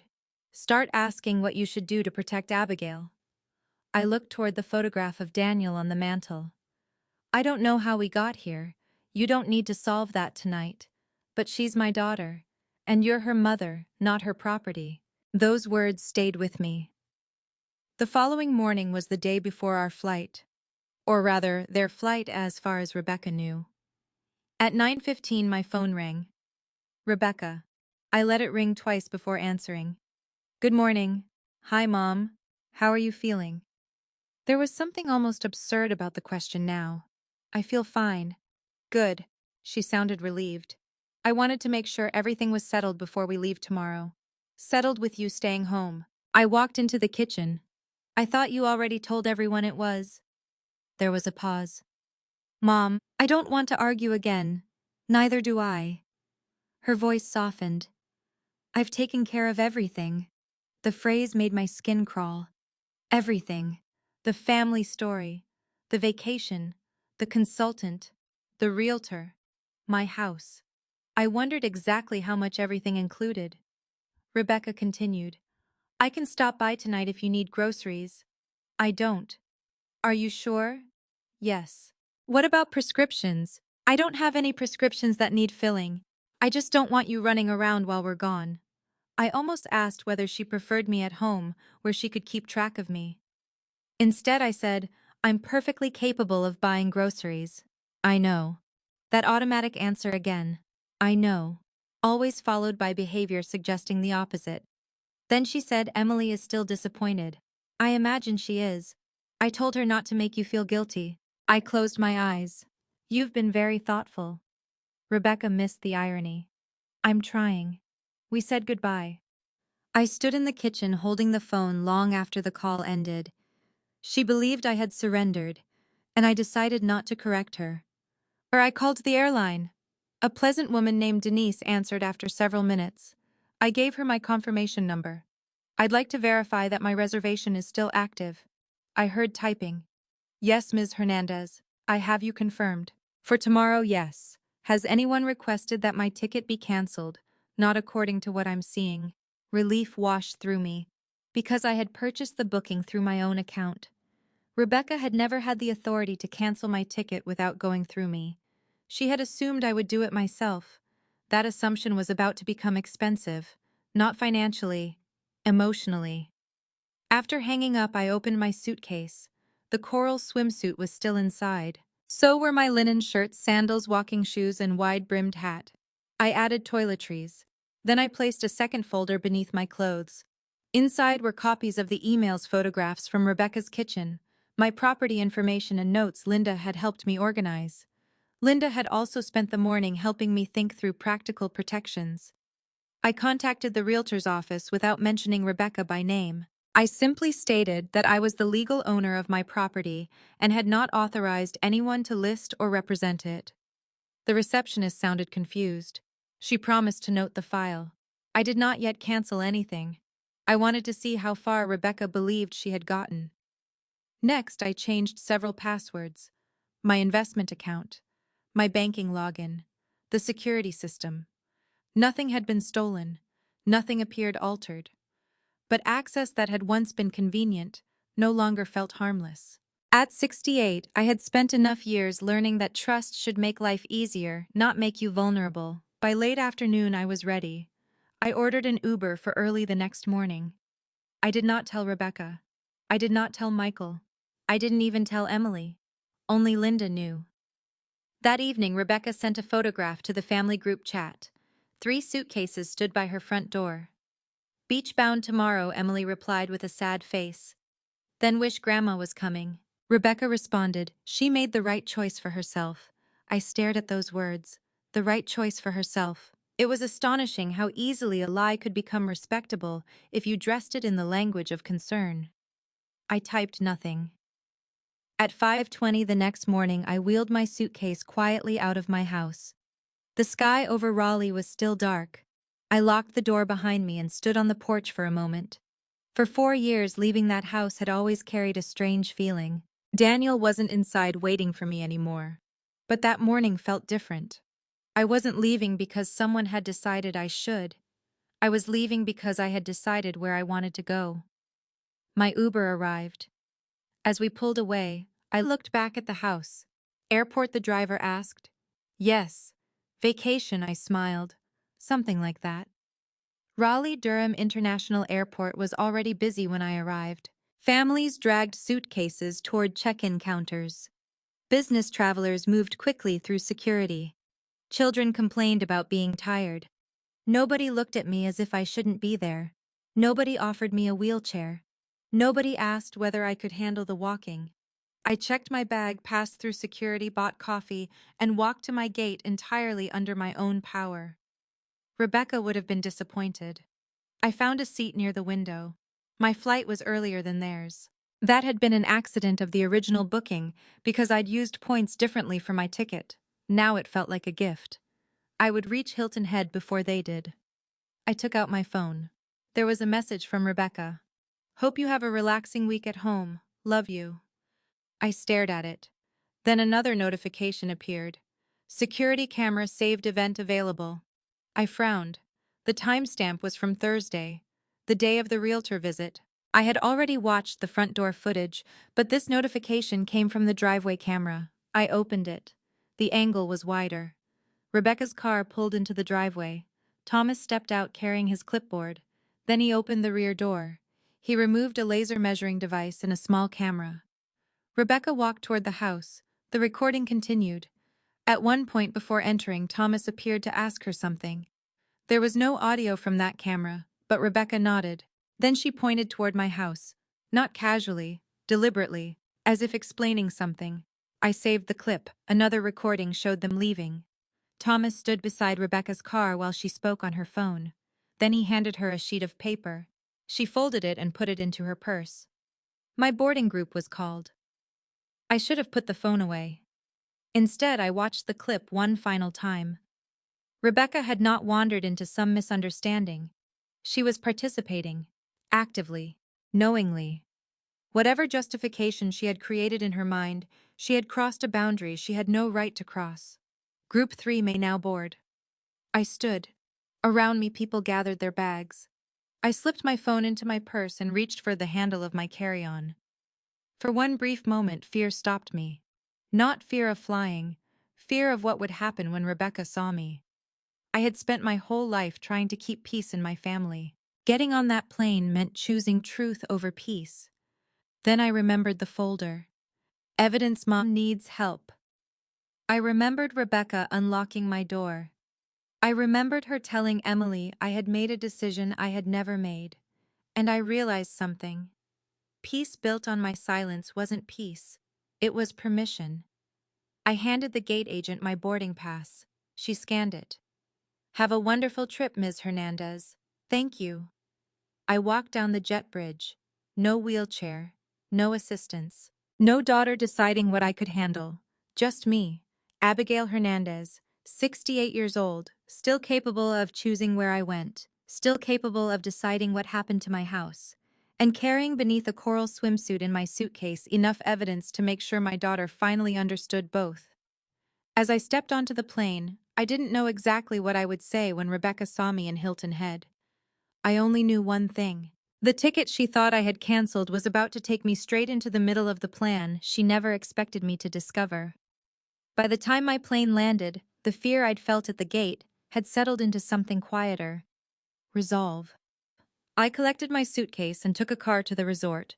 The closer we got to Hilton Head, the more surreal everything felt. Palm trees lined the road. Families rode bicycles beneath enormous live oaks. Through gaps between buildings, I caught flashes of blue water. This was supposed to have been a happy trip. I had paid for part of it because I wanted memories with my family. Now I was arriving like an investigator. When the driver stopped in front of the resort, I checked the time. Rebecca's flight wouldn't arrive for almost 2 more hours. Perfect.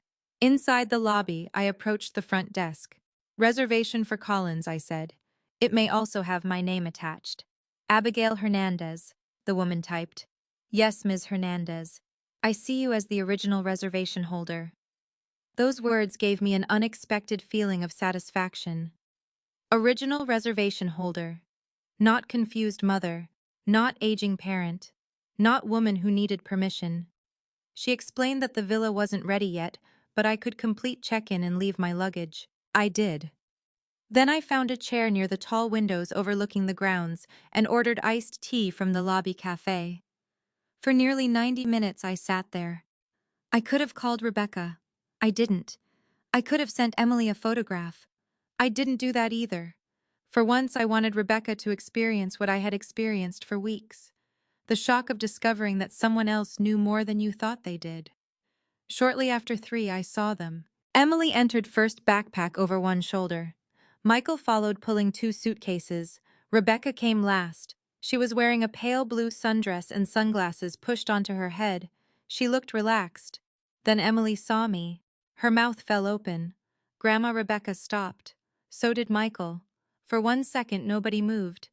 Then Emily dropped her backpack. Grandma. She ran across the lobby.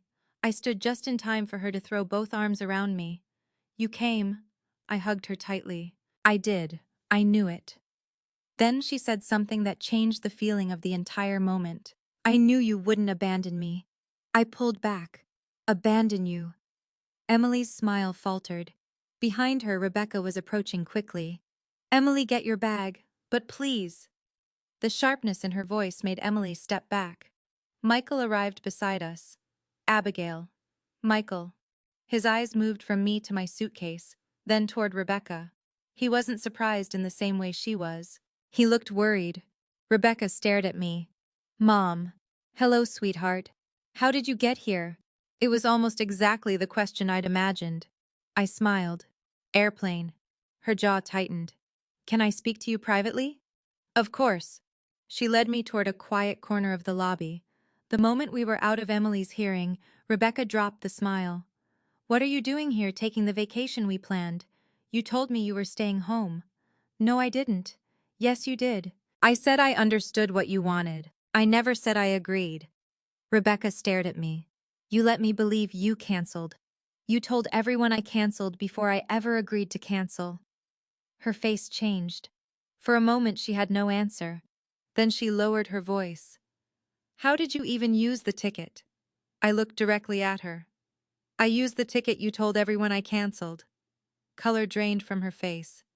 The reservation should have been changed. It wasn't. Mom, this is ridiculous. What part you showing up like this? Showing up for a trip I helped pay for. You know what I mean? No, I don't think I do. She glanced toward Emily. My granddaughter was talking to Michael, but she kept looking over at us. Rebecca stepped closer. You need to go home.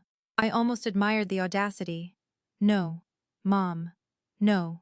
We already discussed this. You discussed it. You decided it. Then you announced it. None of that made it my decision. This trip is going to be exhausting. I'll take that risk. We have plans. So do I. You can't just insert yourself into everything. That one almost made me laugh. Rebecca. I paid the deposit on the villa. Her mouth tightened.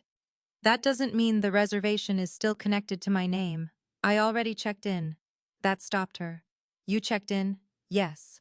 She looked toward the front desk.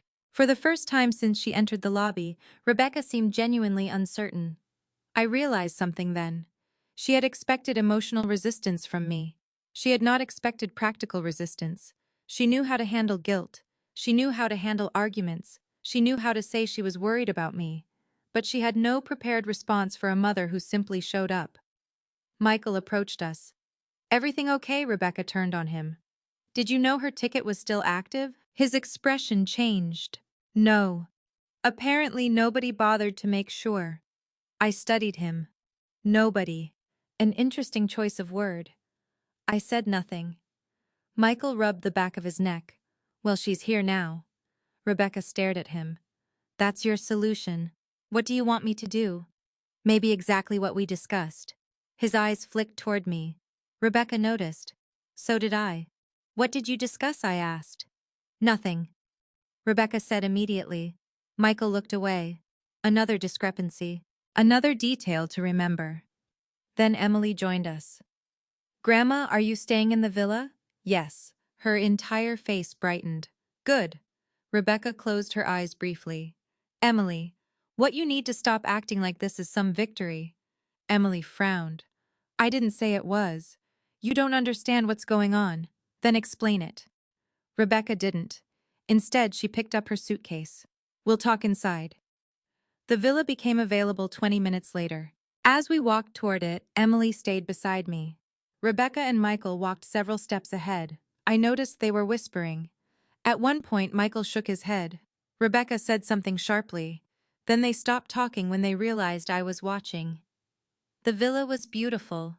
Bright kitchen, screened porch, 3 bedrooms, large windows overlooking a lagoon. Exactly what I had imagined when I booked it. Emily immediately claimed the small bedroom near mine. Rebecca objected. You were supposed to take the room downstairs. I want to be near Grandma. Emily. It's fine, I said. Rebecca looked at me. I wasn't asking you. The words slipped out before she could soften them. Silence followed. Michael stared at the floor. Emily stared at her mother. I simply nodded. Clearly. Rebecca's face reddened. That came out wrong. Did it? She didn't answer. I carried my suitcase into my room. When I closed the door, I sat on the edge of the bed. My hands were shaking again. Not from weakness. From the effort of remaining calm. Inside my suitcase, beneath my clothes, was the folder. Evidence. Emails. Photographs. Property information. Security footage saved on my phone. Rebecca had no idea how much I knew, and I intended to keep it that way a little longer. There was one thing bothering me more than anything else. Emily's words. I knew you wouldn't abandon me. That evening, while Rebecca and Michael unpacked, I found Emily alone on the screened porch. I sat beside her. Sweetheart. Yeah. What did you mean earlier? She looked confused. When you said you knew I wouldn't abandon you. Her expression changed. Oh. What did your mother tell you? Emily looked toward the house. Grandma. I'm not asking you to take sides. She hesitated. She said you didn't really want to come anymore. I waited. Emily continued. She said maybe family trips were getting too stressful for you, and that I needed to accept that things were going to change as you got older. My chest tightened. Anything else? Emily looked down. She said I couldn't expect you to keep showing up for everything. There it was. Rebecca hadn't merely removed me from one vacation. She was preparing my granddaughter for my gradual disappearance. I reached over and took Emily's hand. Listen to me. If there comes a day when I can't do something, I'll tell you myself. She nodded. I know. And if I make a decision about my life, you'll hear it from me. Okay. I squeezed her hand. Behind the glass door, I saw Rebecca standing in the kitchen, watching us. Our eyes met. She looked away first. I could have confronted her then. I didn't. Because Tuesday morning was still coming.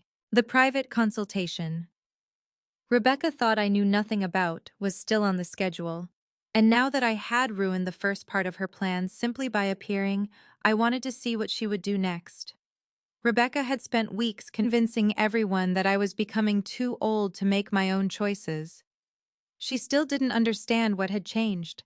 I wasn't trying to convince anyone anymore. I was watching. And for the first time, Rebecca was the one who didn't know how much I knew. Our first dinner in Hilton Head should have been easy. That was what made it so painful. We went to a seafood restaurant overlooking the marina, the kind of place where ceiling fans turned lazily above weathered wooden tables and people came straight from the beach with sunburned shoulders. Emily sat beside me. Rebecca sat across from us with Michael. For the first few minutes, we managed to pretend we were an ordinary family on vacation. Emily talked about college. Michael discussed fishing charters. I ordered grilled shrimp. Rebecca ordered wine. Then Emily said, Grandma, tomorrow morning we should walk down to the beach before it gets hot. I'd like that. Rebecca looked up from the menu. Let's not schedule too much for Mom. There it was. Less than 24 hours after I had crossed an airport, boarded a plane, arrived before them, checked into the resort, and carried my own luggage into the villa. I'm capable of deciding whether I want to walk, I said. Rebecca took a sip of water. I know. Emily rolled her eyes. Mom, what? Stop. Rebecca stared at her. Excuse me, you've been doing this for weeks. Doing what? Acting like Grandma is going to fall apart if she walks more than 10 feet. Michael looked uncomfortable. Emily, let's not start something at dinner. I'm not starting anything. Rebecca put down her glass. We are not discussing this here. That phrase interested me. Not that there was nothing to discuss, only that this wasn't the place. Emily looked at me. Grandma walked through the airport by herself. Apparently, Rebecca said. I smiled. And lived to tell the tale. Emily laughed. Michael almost did. Rebecca didn't. The server arrived temporarily rescuing us. For several minutes, conversation returned to safer territory. Then Emily started telling me about a college campus she wanted to visit. I already told Mom I want you to come when we tour it. I'd love to. Rebecca stiffened. We haven't made any plans yet. I know. Then don't promise things. Emily frowned. Why not? Because we don't know what Grandma will feel up to. I looked at Rebecca. Again, she sighed. Mom, please. No. I'd actually like to understand this. Michael murmured. Maybe we should change the subject. But something had shifted in Emily. She wasn't willing to let it go. Grandma feels fine. You don't know everything, Rebecca said. The words came out too quickly. Emily stared at her mother. What does that mean? Nothing. It obviously means something. Rebecca glanced at me, then back at Emily. I've told you before that Grandma has been getting confused lately. The table went silent. For a moment, the sounds around us seemed to disappear. I could hear my own heartbeat. Confused, I asked. Rebecca's expression changed. She knew she had gone too far. I didn't mean yes you did, Mom. No, explain it. She lowered her voice. Not here. You brought it up here. I said you've had a few moments. What moments? Rebecca looked toward Emily. That was when I understood. She didn't want to list them because Emily might recognize them. The glasses, the dentist appointment, the wrong name at dinner, the grocery list, ordinary mistakes, evidence Mom needs help. Emily looked from her mother to me.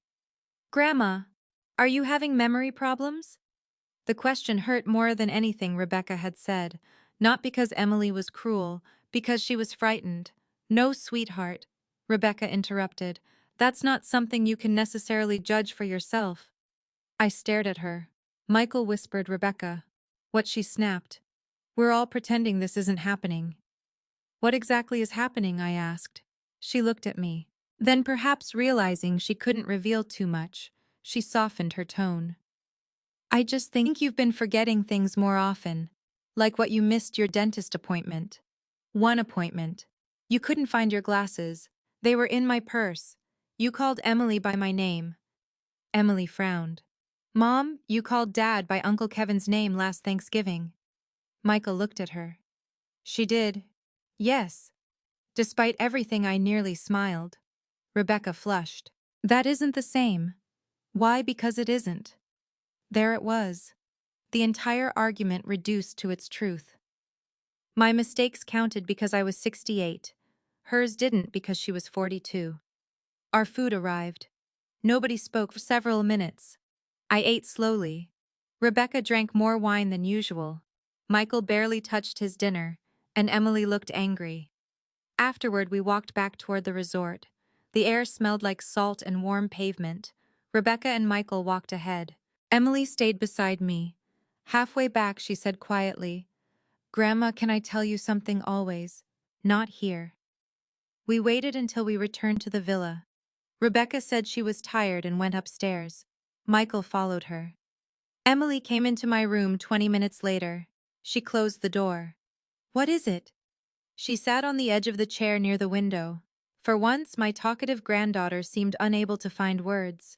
Finally, she said, Mom asked me to sign something. My stomach tightened. What a letter. What kind of letter? She wrote it. When, a few weeks ago, I sat opposite her. What did it say? Emily rubbed her palms together. That you've been forgetting things. The room seemed suddenly smaller. What else? That sometimes you repeat yourself. That you've gotten confused about dates. That you might need more help making decisions. Every word felt familiar. Rebecca had taken the list from the folder and turned it into a statement. Did you sign it? No. The answer came immediately. Relief nearly weakened me. Why not? Because it wasn't true. I swallowed. Emily continued. She said it didn't have to mean something was seriously wrong. She said it was just so everyone could be on the same page. Everyone. I don't know who she meant. What happened when you refused? She got mad.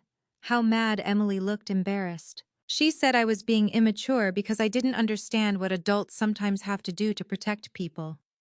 There was that word again. Protect. I had never realized how frightening that word could become when used by someone taking away your choices. What did you tell her? I told her if you were sick she should take you to a doctor. Smart girl. And she said you wouldn't cooperate. I closed my eyes. Resistant. The consultant's website had used that word. Adult children, dealing with an aging parent, resistant to change. Rebecca was building the same story everywhere. I opened my eyes. Emily listened carefully. I don't want you fighting with your mother because of me. But she's lying. I know. You know I hesitated. I couldn't tell her everything. Not yet. I know more than your mother thinks I know. Emily studied me. Is that why you came? Yes. Her eyes widened. What's going on? Something I need to handle with your mother and father. Does it involve the house? That surprised me. Why would you ask that? Emily looked toward the closed door. I heard them arguing. When? Last week. What did they say? I don't know everything. Dad said something about equity. Mom told him to keep his voice down. My chest tightened. And he said, your mother isn't going to agree if you ask her like that. I felt cold despite the warm room. What did Rebecca say? Emily hesitated. She said, "Then we need her to understand she doesn't have as many choices as she thinks." For several seconds I couldn't speak. The folder, the realtor, the senior consultant, the letter, they were all parts of the same thing. I reached for Emily's hand. "Thank you for telling me. Are you mad at Mom?" "Yes." "Are you going to leave now?" The answer came easily. I had been pushed out of enough things already. I wasn't leaving. Emily looked relieved. "Good. And I need you to promise me something. What, don't sign anything about me?" "I won't. Don't argue with your mother about it either." "Why?" "Because this isn't your responsibility." "But I want to help. You already have." She hugged me. After she left, I locked my bedroom door. Then I opened my suitcase. I removed the folder and placed it on the bed. I added a handwritten note. Emily asked to sign statement regarding memory decision-making. Refused. Then beneath it, I wrote what she had overheard. Equity. She won't agree. Doesn't have as many choices as she thinks. I stared at that last sentence. For weeks, Rebecca had treated me as if my choices were becoming optional. Tomorrow morning at 10, she was scheduled to meet with a senior transition consultant. A meeting she believed I knew nothing about. I checked the time and location from the email. Conference Room B, Main Resort Building, 10:00 a.m. Then I closed the folder. Until that moment I had planned to wait longer, to observe, to gather information. But Rebecca had involved Emily. She had asked my 17-year-old granddaughter to help establish that I couldn't make my own decisions. That crossed a line I could no longer watch quietly. I turned off the lamp and lay in the darkness. Tomorrow morning. Rebecca would walk into that conference room expecting to discuss my future without me. She was about to discover something. If the meeting was about Abigail Hernandez, then Abigail Hernandez was going to attend. Tuesday morning, I woke before sunrise. For several minutes I lay still and listened to the quiet villa.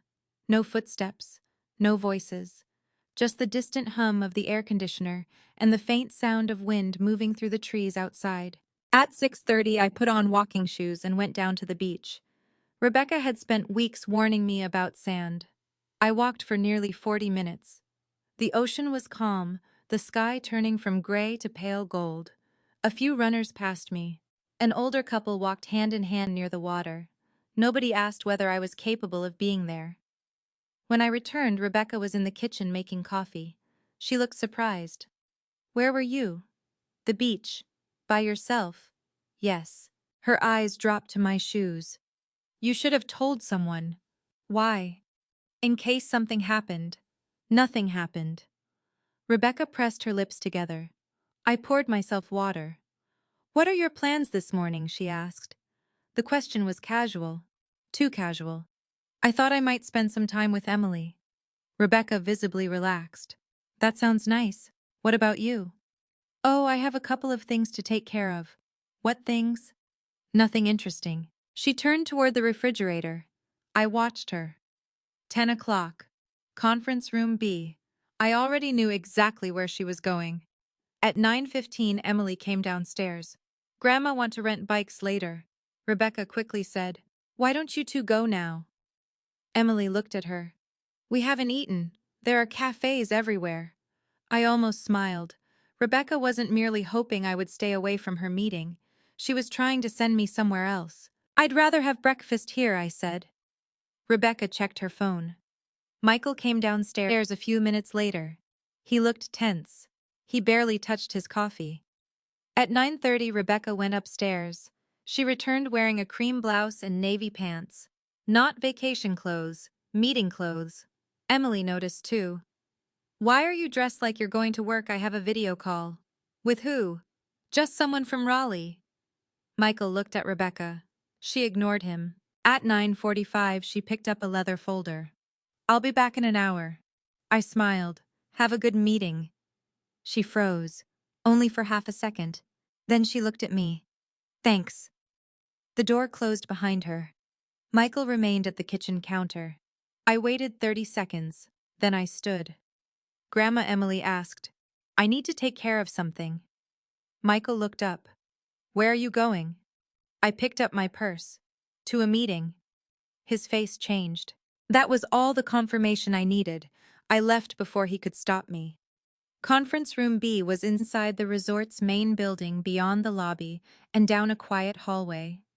I arrived at 9:58. The door was partially open. Rebecca sat at a small conference table facing a large monitor.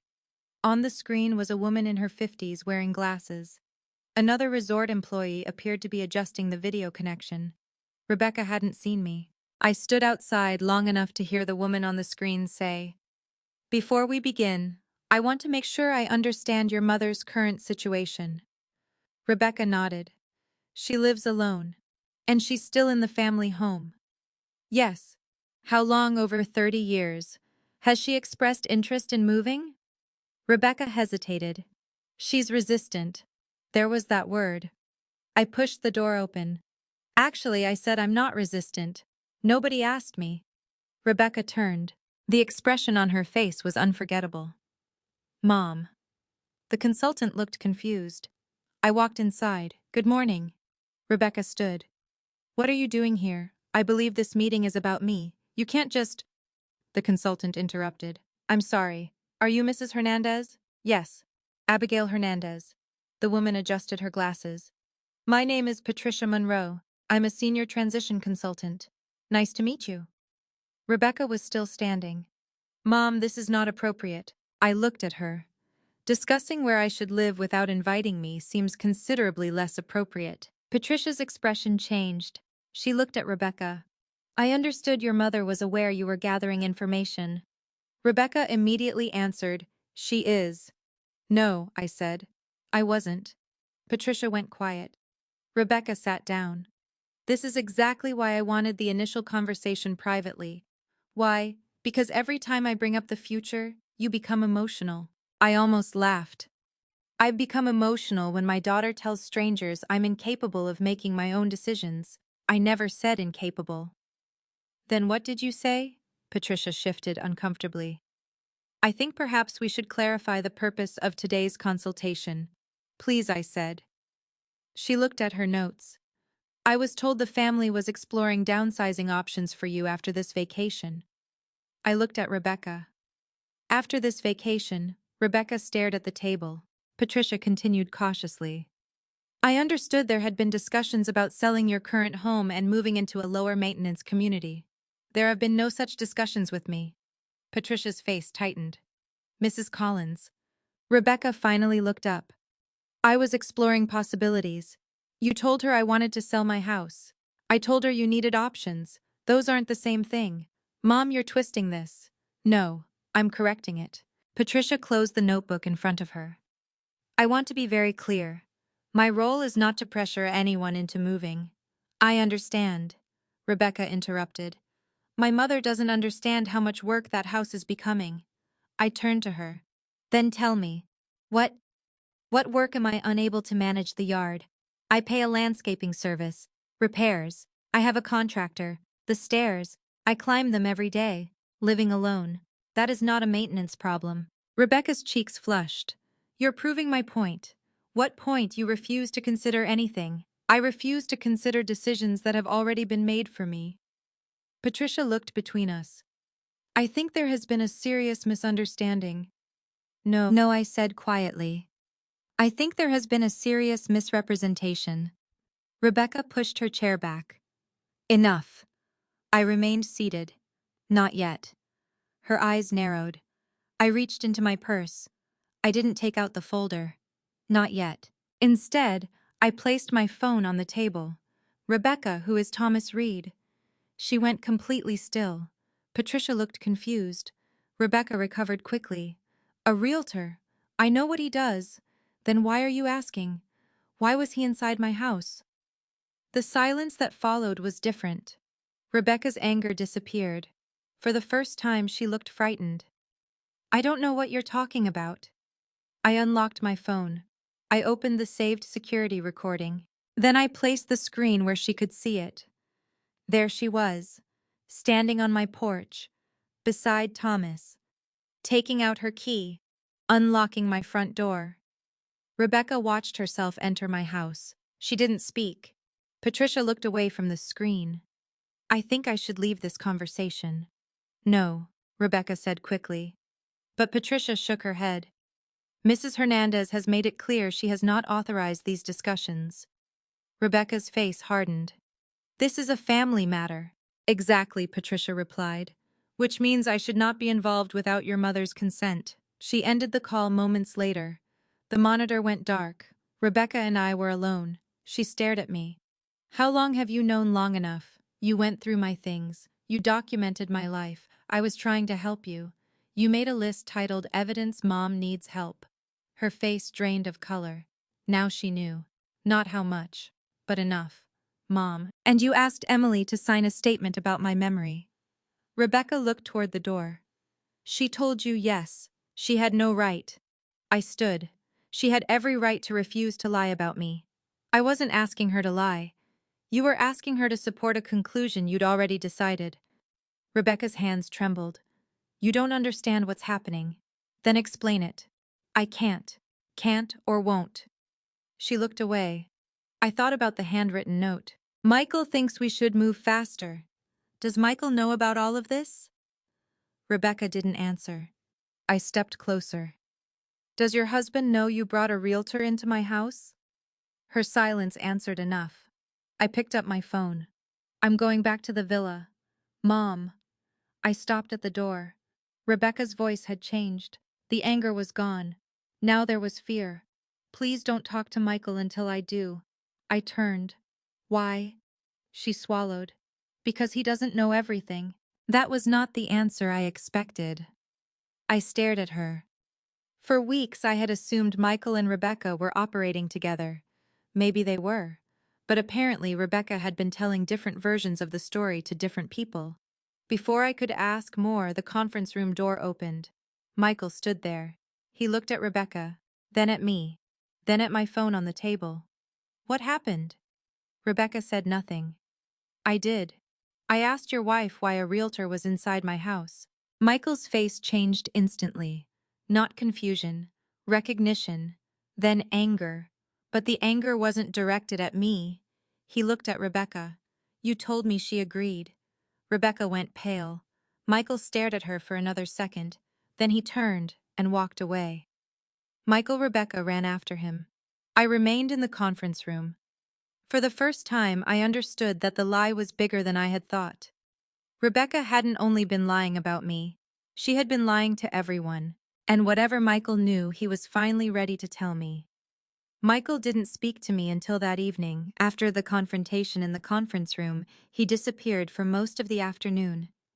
Rebecca returned to the villa alone and went straight upstairs. Emily knew something had happened. She asked twice. I told her only that her parents and I were dealing with an adult problem and that none of it was her responsibility. For once, she didn't push. At 7. Rebecca said she had a headache and wouldn't be joining us for dinner. Emily and I made sandwiches. Michael still hadn't returned. Then shortly after 8, I heard the patio door open. He was standing outside. Abigail. His voice sounded exhausted. I stepped onto the screened porch and closed the door behind me. Michael had changed since that morning. Not physically. Something in his posture had collapsed. Can we talk? Yes. Somewhere private. We walked toward the lagoon behind the villa. There was a bench beneath a live oak far enough away that nobody inside could hear us.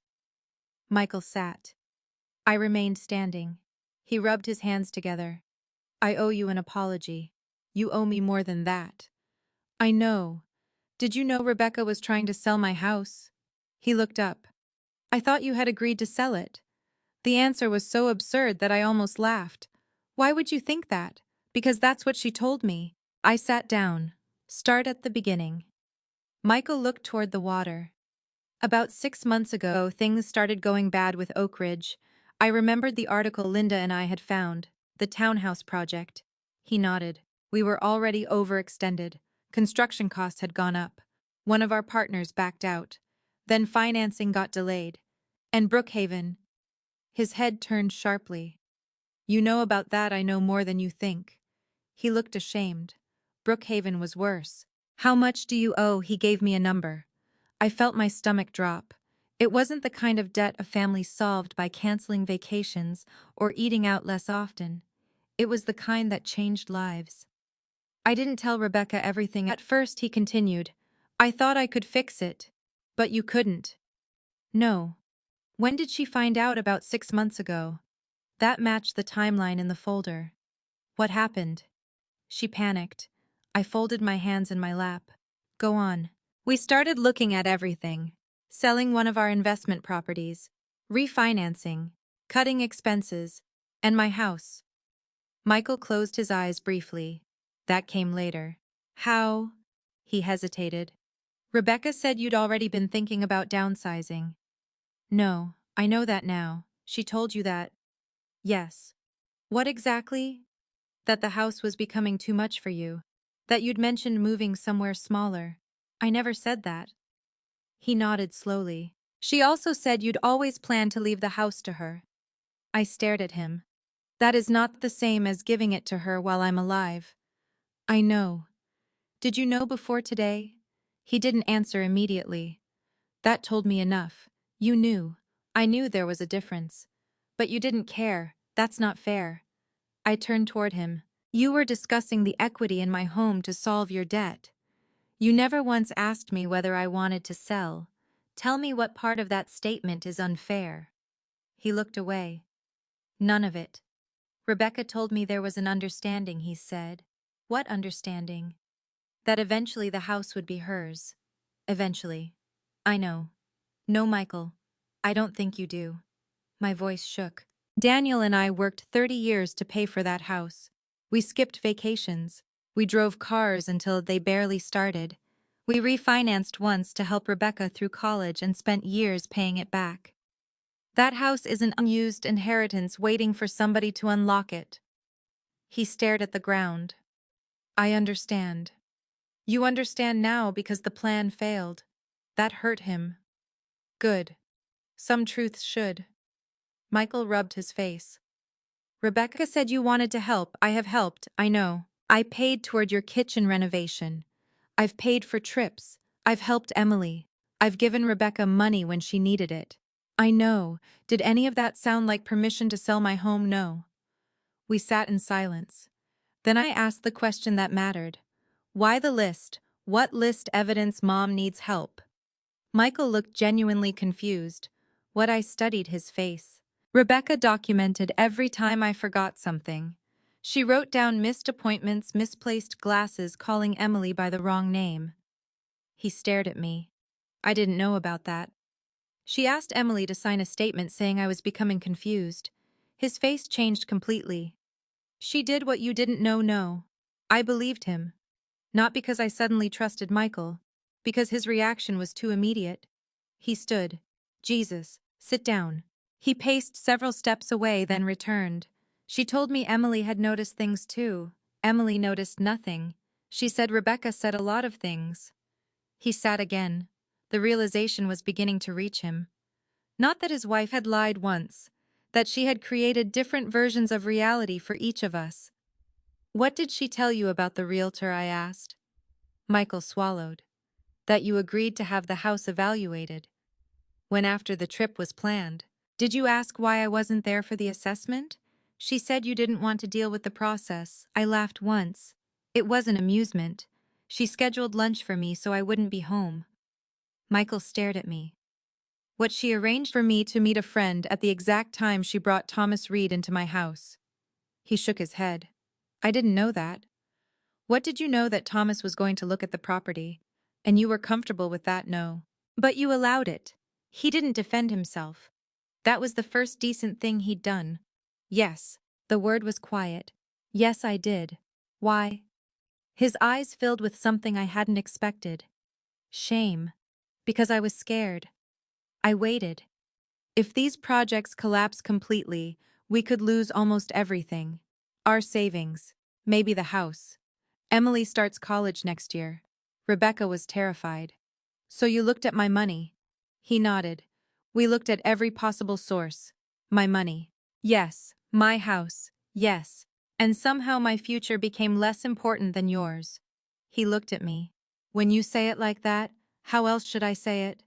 He had no answer. A breeze moved across the lagoon. Finally, Michael said, Rebecca told me something else. What she said you promised her after Daniel died, that everything you had would eventually be hers anyway. My heart sank. I never said that. I believe you. I told her she was my beneficiary. Michael nodded. That may be what she turned it into. The distinction was enormous. A beneficiary receives something after you're gone.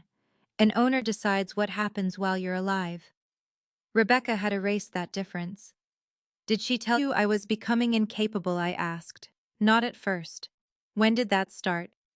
Maybe 3 months ago. What did she say? That you were forgetting things, that you were becoming stubborn, that conversations about money confused you. I felt sick. I spent 31 years managing budgets. I know. Apparently everyone knows. Michael flinched.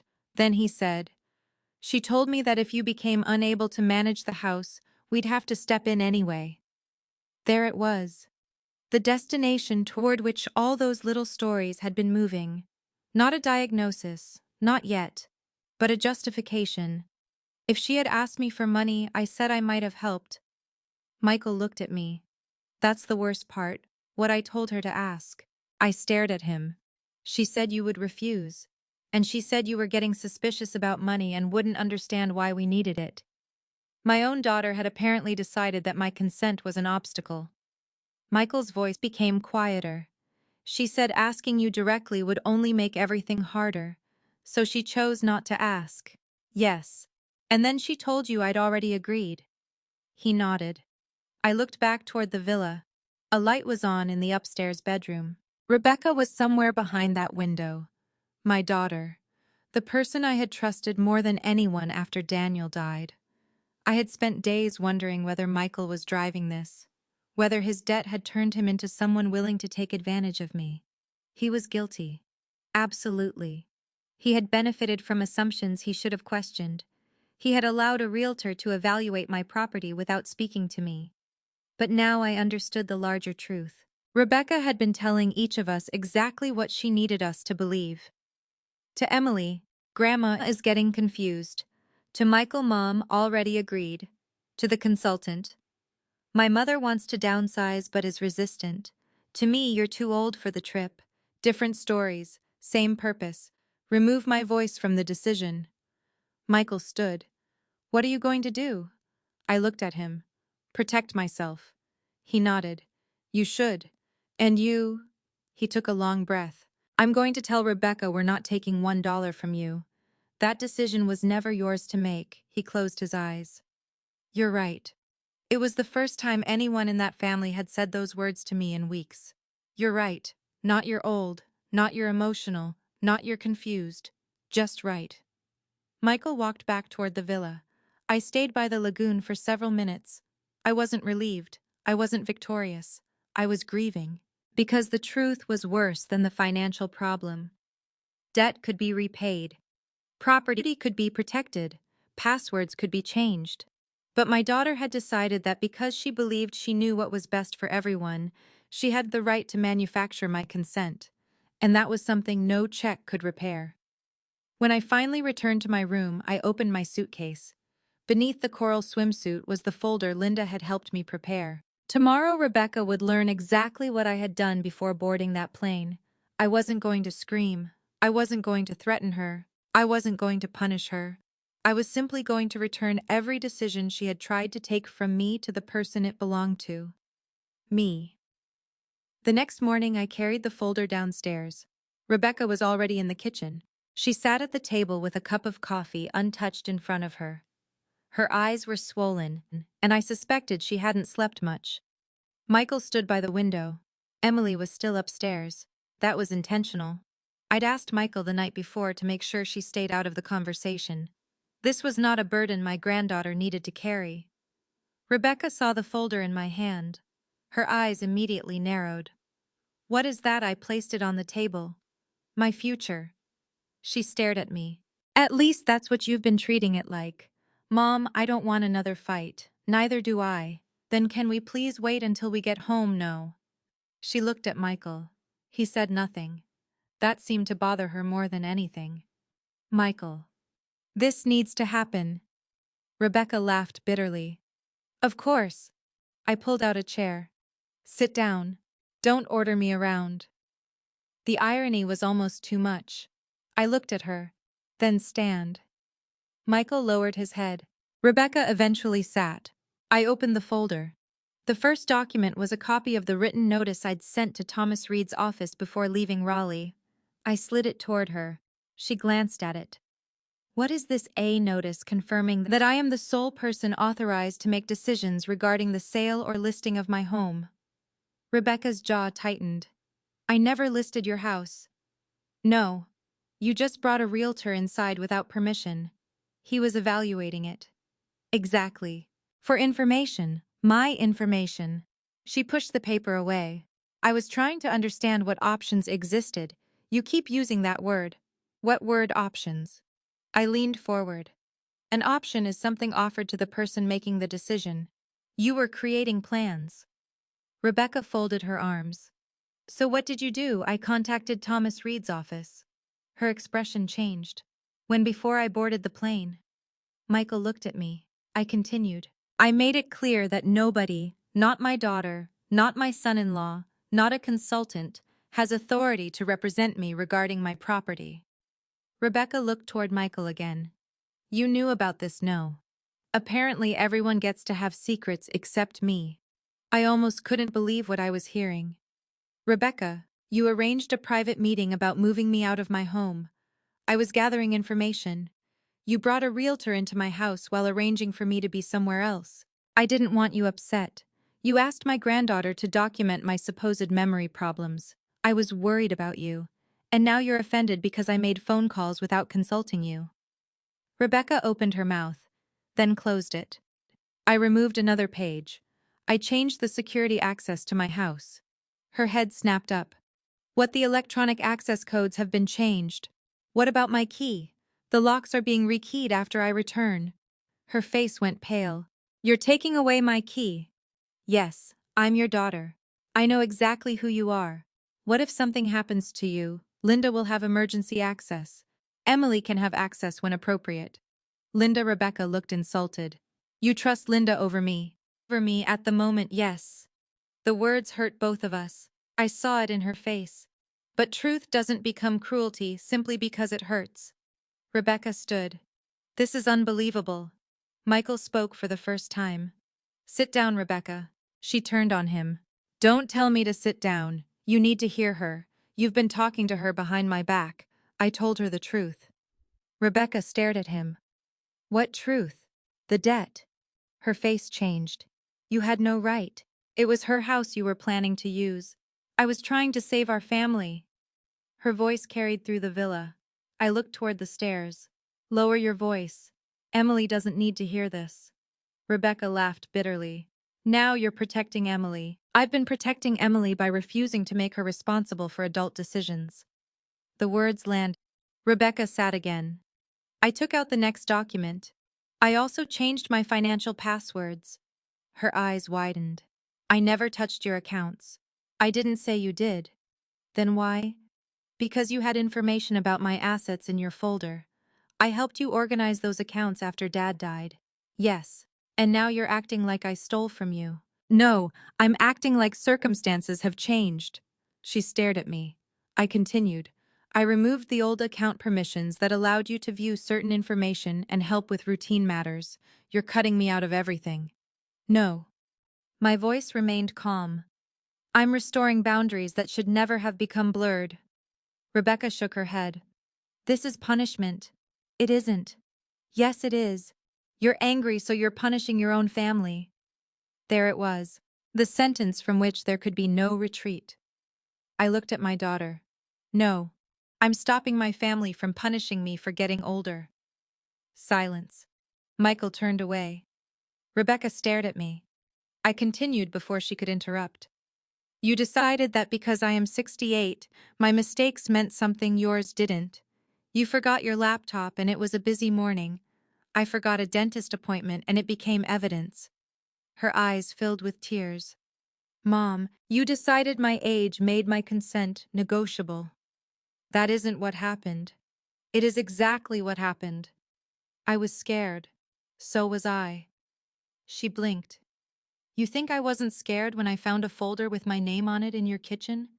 You think I wasn't scared when I watched you unlock my front door for a realtor? I would never hurt you. You already did. That silenced her. I didn't raise my voice. I didn't need to. You told Emily I was becoming confused. I thought, you told Michael I'd agreed to sell. I said you were open to know. Michael interrupted. You said she'd agreed. Rebecca turned toward him. I said she understood the house would eventually. Eventually, I said. She stopped. I pulled one final page from the folder. It was a copy of my beneficiary designation. Rebecca's name was still there. She stared at it. You are my daughter, I said. You are still my beneficiary. I haven't rewritten my will out of anger. I haven't taken revenge on you. Rebecca's expression softened for half a second. Then I continued. But something belonging to you someday does not belong to you today. She looked down. My death is not an early withdrawal date. Michael closed his eyes. Rebecca began crying. Not dramatically, quietly. She wiped her face. I thought we were going to lose everything. I wanted to comfort her. That instinct was still there. It may always be there. But I didn't move. Then you should have told me. You would have said no. You don't know that. I know you. No, Rebecca. My voice cracked for the first time. You knew the mother who usually rescued you. When you became afraid she might say no, you stopped asking. She covered her face. Michael sat beside her but didn't touch her. I closed the folder. This is what happens now. Rebecca slowly looked up. My home stays mine. She nodded faintly. My finances stay mine. Another nod. No realtor enters my property without my written permission. She said nothing. No one discusses my supposed cognitive decline unless there is a genuine medical concern addressed with me directly. Rebecca wiped her eyes. And Emily is never again asked to choose between protecting me and obeying you. That one broke something in her expression.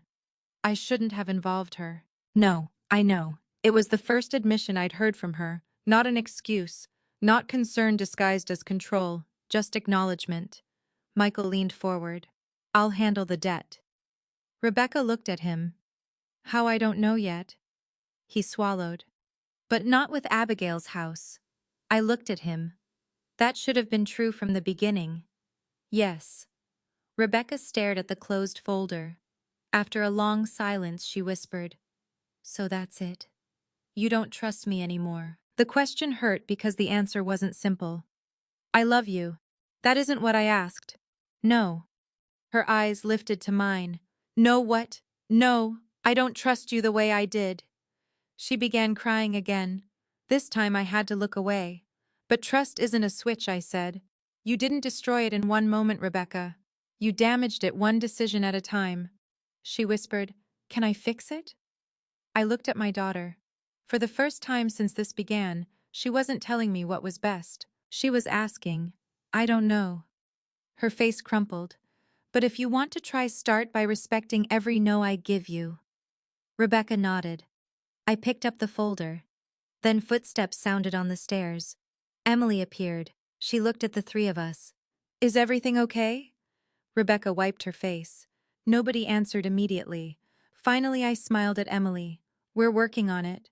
And that was the truth. Not everything was fixed. Not everything was forgiven.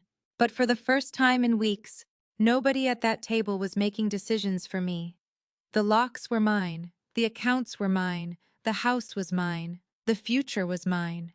And if my family wanted a place in it, they would have to learn the difference between loving me and owning the right to choose for me. Rebecca did not come to breakfast the next morning. Her bedroom door remained closed until nearly 11. Michael took Emily into town for coffee and shopping, which I suspected was less about buying anything and more about giving Rebecca and me space. I sat alone on the screened porch with a book I couldn't concentrate on. Part of me expected Rebecca to stay in her room all day. Another part expected her to come downstairs angry again. Instead, shortly before noon, the patio door opened. She stepped outside. No makeup. Hair pulled into a loose ponytail. Her eyes were swollen. Can I sit here? The question almost broke my heart, not because it was dramatic, because she asked. Yes. She sat across from me. For several minutes, neither of us spoke. Finally, Rebecca said, I don't know how to explain what I did without making it sound like I'm excusing it. Then don't explain it yet. She looked at me. Tell me the truth first. Rebecca nodded. She stared through the screen toward the lagoon. I was terrified. Of Michael's debt, of everything. She rubbed her palms against her knees. When Michael finally told me how bad Oak Ridge was, I thought we'd figure it out. Then Brookhaven started collapsing too. Her voice trembled. We had savings, but not enough. There were guarantees I'd never understood. Loans, investors calling, lawyers. I listened. I started imagining losing the house, she continued. Emily finding out. Everybody finding out. Finding out what? That we weren't who people thought we were. That sentence told me more than the rest. Rebecca had always cared about appearances, not because she was shallow, because somewhere inside her appearances meant safety. Daniel and I had not been wealthy when she was growing up. We had been comfortable but careful. Coupons on the refrigerator. One family vacation every few years. Used cars. Rebecca had spent much of adulthood trying to prove she had moved beyond all that. Then Emily started talking about college, she said. She'll be fine. I know that now. No. You knew it then. Rebecca looked at me. You were afraid she wouldn't have the college experience you imagined for her. Her eyes filled. Yes. There was an important difference. Fear has a way of turning preferences into emergencies. I kept thinking there had to be something we could do, she said. And then you thought of my house. She flinched. Not immediately, but eventually. Yes. Why? Because it's worth so much now. I said nothing. And you always said it would come to me someday. Someday. I know. She closed her eyes. I know that now. You knew it then too. Rebecca began crying. I started thinking if it was going to be mine eventually, maybe using some of the value now wasn't really taking something from you. There it was. The thought beneath everything. I felt anger rise, but I kept my voice steady. My house becoming yours someday does not make it yours today. I know. Say it again. She looked at me. My house becoming yours someday does not make it yours today. No. Your house. She swallowed. Your house becoming mine someday does not make it mine today. Good. She wiped her face. I told myself you didn't need all that space. That wasn't your decision. I know. I have 3 bedrooms, Rebecca. I don't live in a palace. I know. You weren't solving my housing problem. I didn't have one. She nodded. I was solving mine. For the first time, she had said it plainly. Yes. Her voice was barely audible. I think that was when everything started changing. What the way I looked at you. I waited. I needed you to agree. But every time I imagined asking you, I imagined you saying no. So instead of respecting my answer, you decided to change the conditions around the question. Rebecca covered her mouth. Yes. She cried quietly for several seconds. I didn't comfort her. That may sound cruel, but sometimes comforting someone too quickly rescues them from understanding the pain they caused. Eventually, she continued. When you forgot the dentist appointment, I noticed. I know. Then the glasses. I know. And I started thinking maybe... She stopped. Maybe what? Maybe if you really were starting to have trouble, then helping you move wouldn't be wrong. I stared at my daughter. So you wanted my mistakes to mean something? She closed her eyes. Yes. That admission hurt more than denial would have. I hate saying that. You should. She nodded. I know. You weren't worried about my memory first.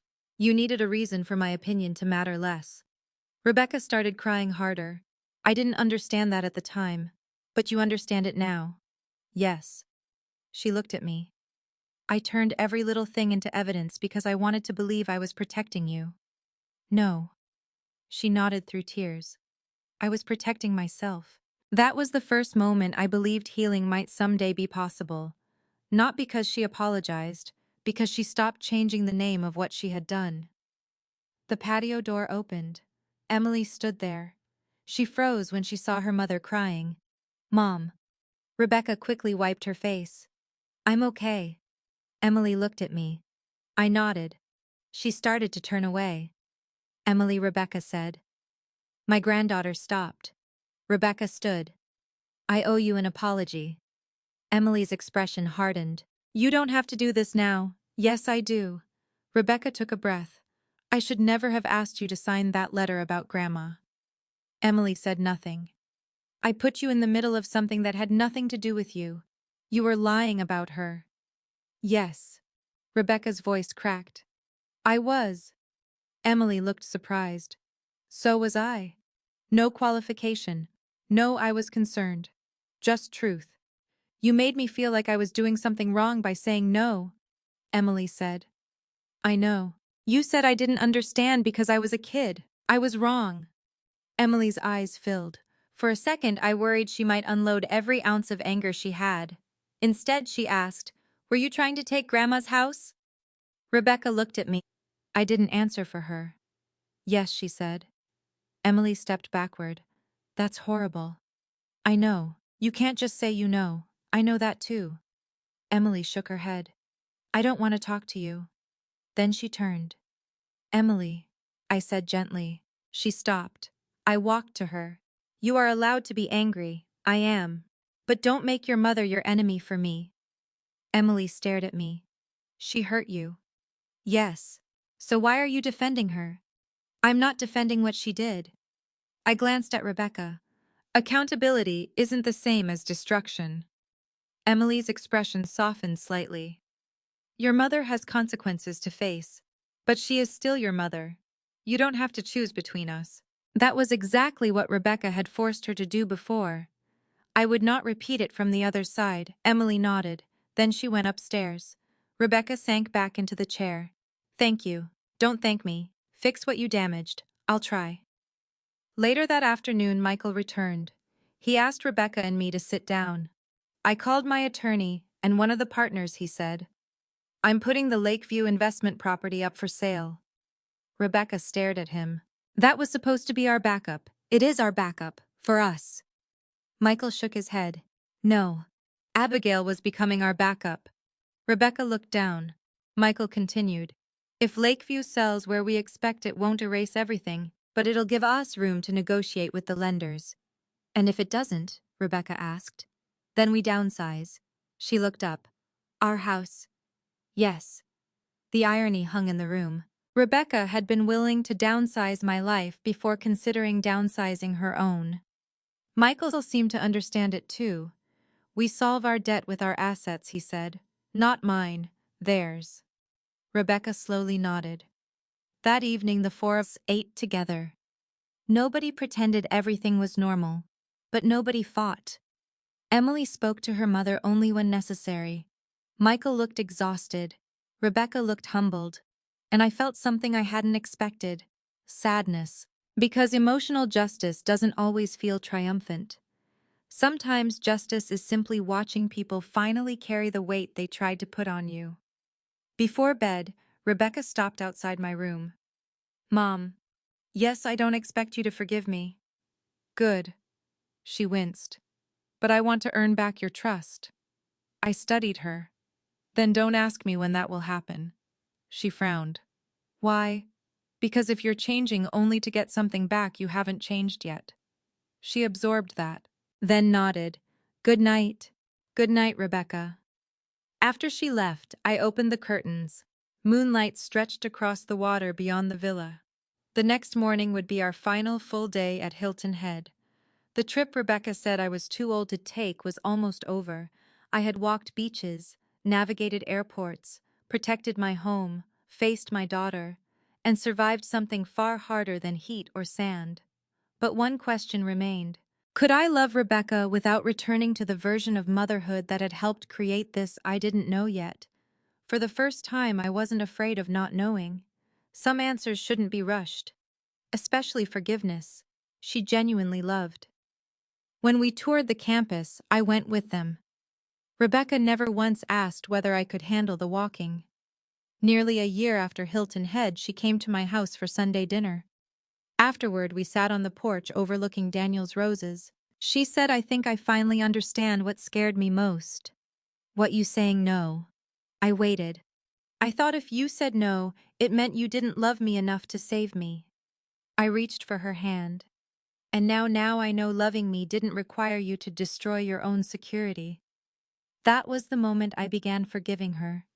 Not when she cried, not when she apologized, when she understood. I never forgot what happened. I don't think forgiveness requires forgetting. But I stopped waking up angry.